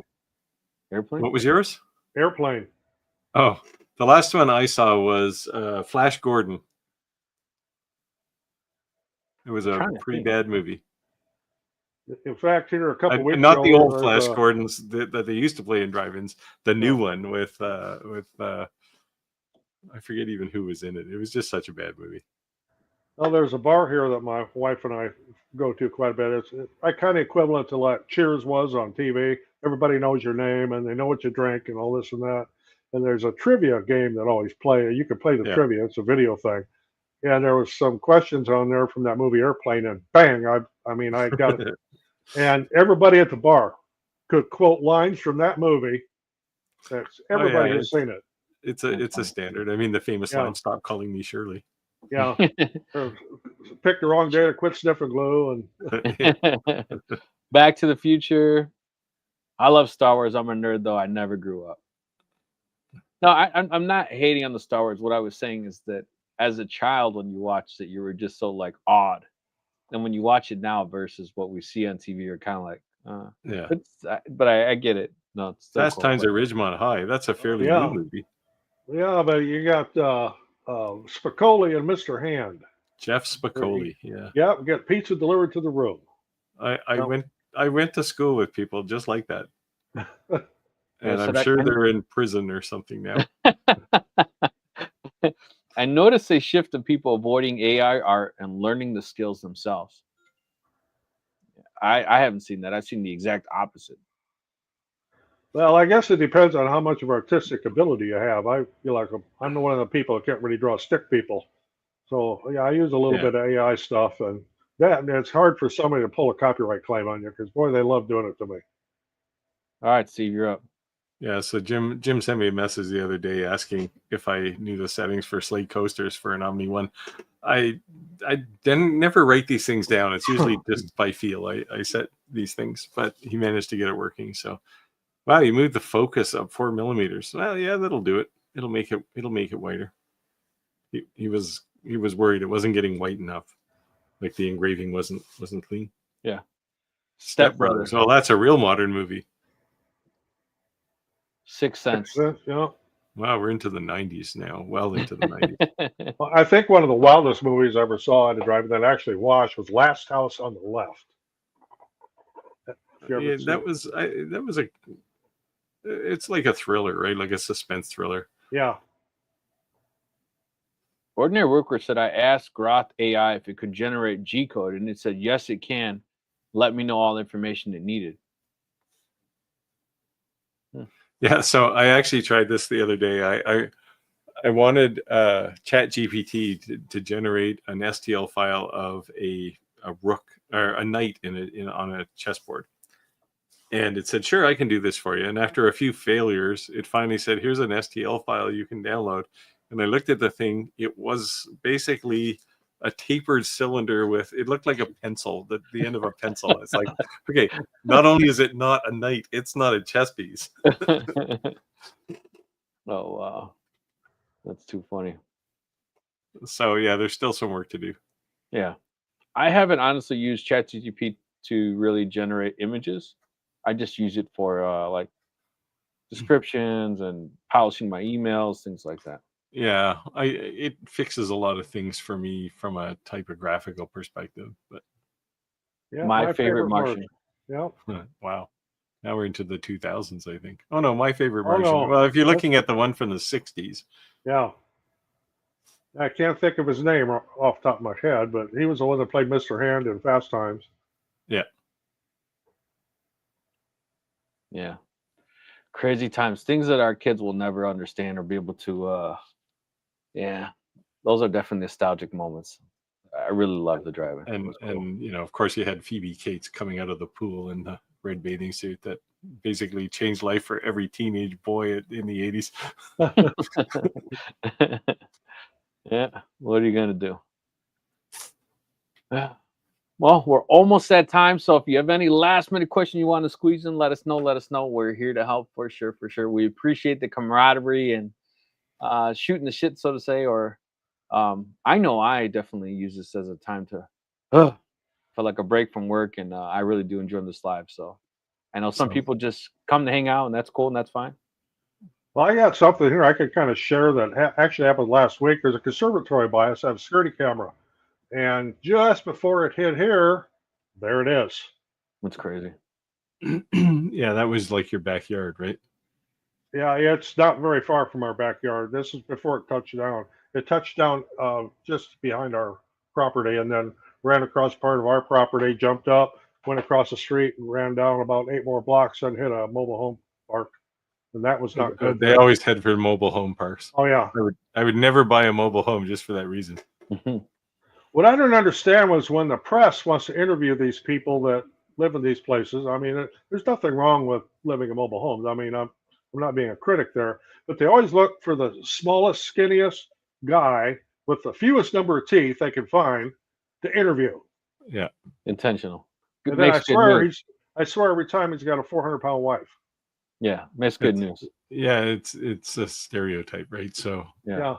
Kevin said I use ChatGPT to create images to lay on a cutting board for a customer. Yeah, you can do this. It works well, actually. Beam me up, Sky. So we might have to have Friday Night Live movie reviews.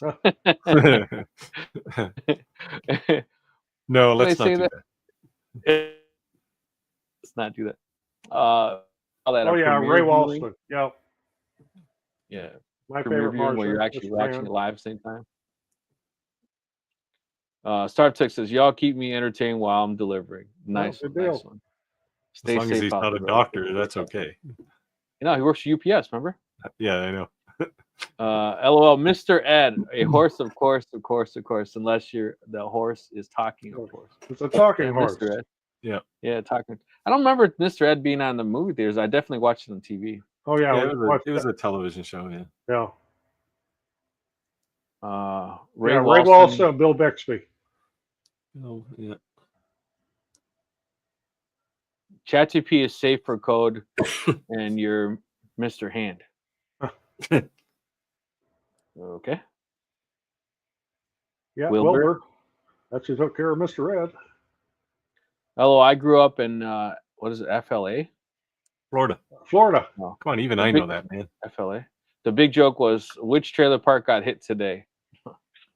I always say you have to be from Florida and live in a trailer park to win the lottery. It's like, man, whenever it's like $700 million, it's like. Do you guys have Trailer Park Boys down in the U.S.? It was a show made here, actually, about 5 minutes from where I live, or 10 minutes maybe.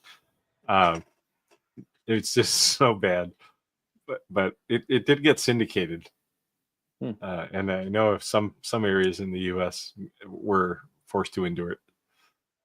I don't recall. James said I saw an advertisement that Best Buy is selling bamboo printers. Wouldn't it surprise me?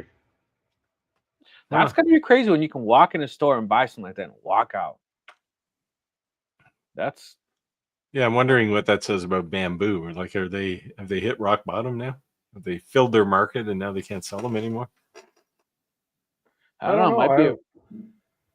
It might be a wise decision for them if they have to, they're buying them up front. They made the sales. That sucks for Best Buy if they can't unload them, right? Yeah.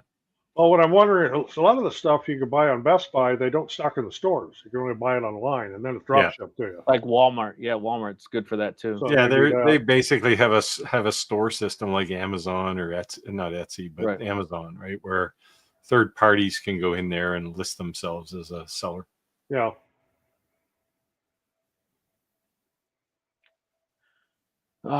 Jim said I tried last week that a source for table jigs for gavels. You name someone that's sells on for jigs and reasonable. Yeah, this was in reaction to my quick jig video that I made there last week. Were you I did look for this guy, Jim, and I couldn't find his store. So I don't know. Maybe his store is called something different, but that tornado pick would have been a whole lot better if it hadn't hit here. Yeah. Shortly after we moved, shortly after we left our last house, within, I don't know, half a mile of there were one day shortly after we left, there were 2 tornadoes in the same day, very close to there. Yeah, that's quite the mess. Yeah, and that's today. I mean, this is a week later. Female said, has anyone used Metal Fab yet? No. A few YouTubers have, but I don't know what's going on with it. I'm surprised it's not available yet. They're being very, very tight with those, though. Like a lot of people who thought they were going to get them, including me, aren't going to get them now, probably. That sucks. And it's, I think, to do with just how disruptive the situation and trade between China and the U.S. has been. Tariffs. I think it seriously impacted their revenue. Yeah. Well, they were asking me if I wanted to do it. I'm like, oh yeah, so we got to fill out this questionnaire thing, and they wanted to see examples of the metalwork you do. Well, what do you want me to show you? A trailer I built? It's a catch-22. You can't show them metalwork until they give you something you can work with metal, right? Yeah. I can show them if I still have my high school project I did in welding class. I could send them that. Yeah, I took in the union. I took in welding 1, 2, 3 and advanced welding. Yeah, and it wasn't part of the journeyman, but I took it. I thought it was definitely something good to learn. Yeah. Speaking of old projects and what you did back at school, I found a cutting board that I made in 7th grade in a box of stuff we had taken out of my dad's house. I stuck it in our pantry. I may bring that out here next week just for fun. I was going to say, Roger, if you don't show it, it didn't happen. Put a little oil on it and it's good to go. Cutting boards last forever, right? And back then, in 7th grade woodshop class, you could not use any power tools. Everything was cut by hand. Everything was planed by hand, sanded by hand. No power tools. Wow. We got to use power tools. Maybe power tools weren't invented when you were in high school. Oh yeah, they had them there. When I was actually in woodshop in high school, our woodshop teacher got his fingers into a shaper in our class. Ooh, that would be messy. Yeah, and then the next day he's back with what's left of his left hand, and he's like, "Now you know not what to do." My woodshop teacher used to play on the Dolphins. It's pretty crazy, but in high school. Looks, guys, we just hit at 8:30. We're at time. I appreciate everyone joining in the live. Today went fast. We went down a iffy rabbit hole, but I guess a lot of people had a question, so it's always good to answer the audience. And I appreciate everyone joining. Definitely seeing some new faces and see our loyal subscribers come back. Roger, Steve, anything you want to say to close out? No, hopefully I'll get some videos made this week. I will be assembling my saw stop tomorrow, so. And I will be putting my CNC together this weekend, so you can hold my feet to the fire to that one. So Well, you have my email address when you want to know how to plug it in and turn it I have on your and phone that kind of number. It's even worse, Steve. Yeah, that's a little terrifying. All right, guys. I'll talk to All you. right. See y'all next week. Yep. Thanks, Bye. all.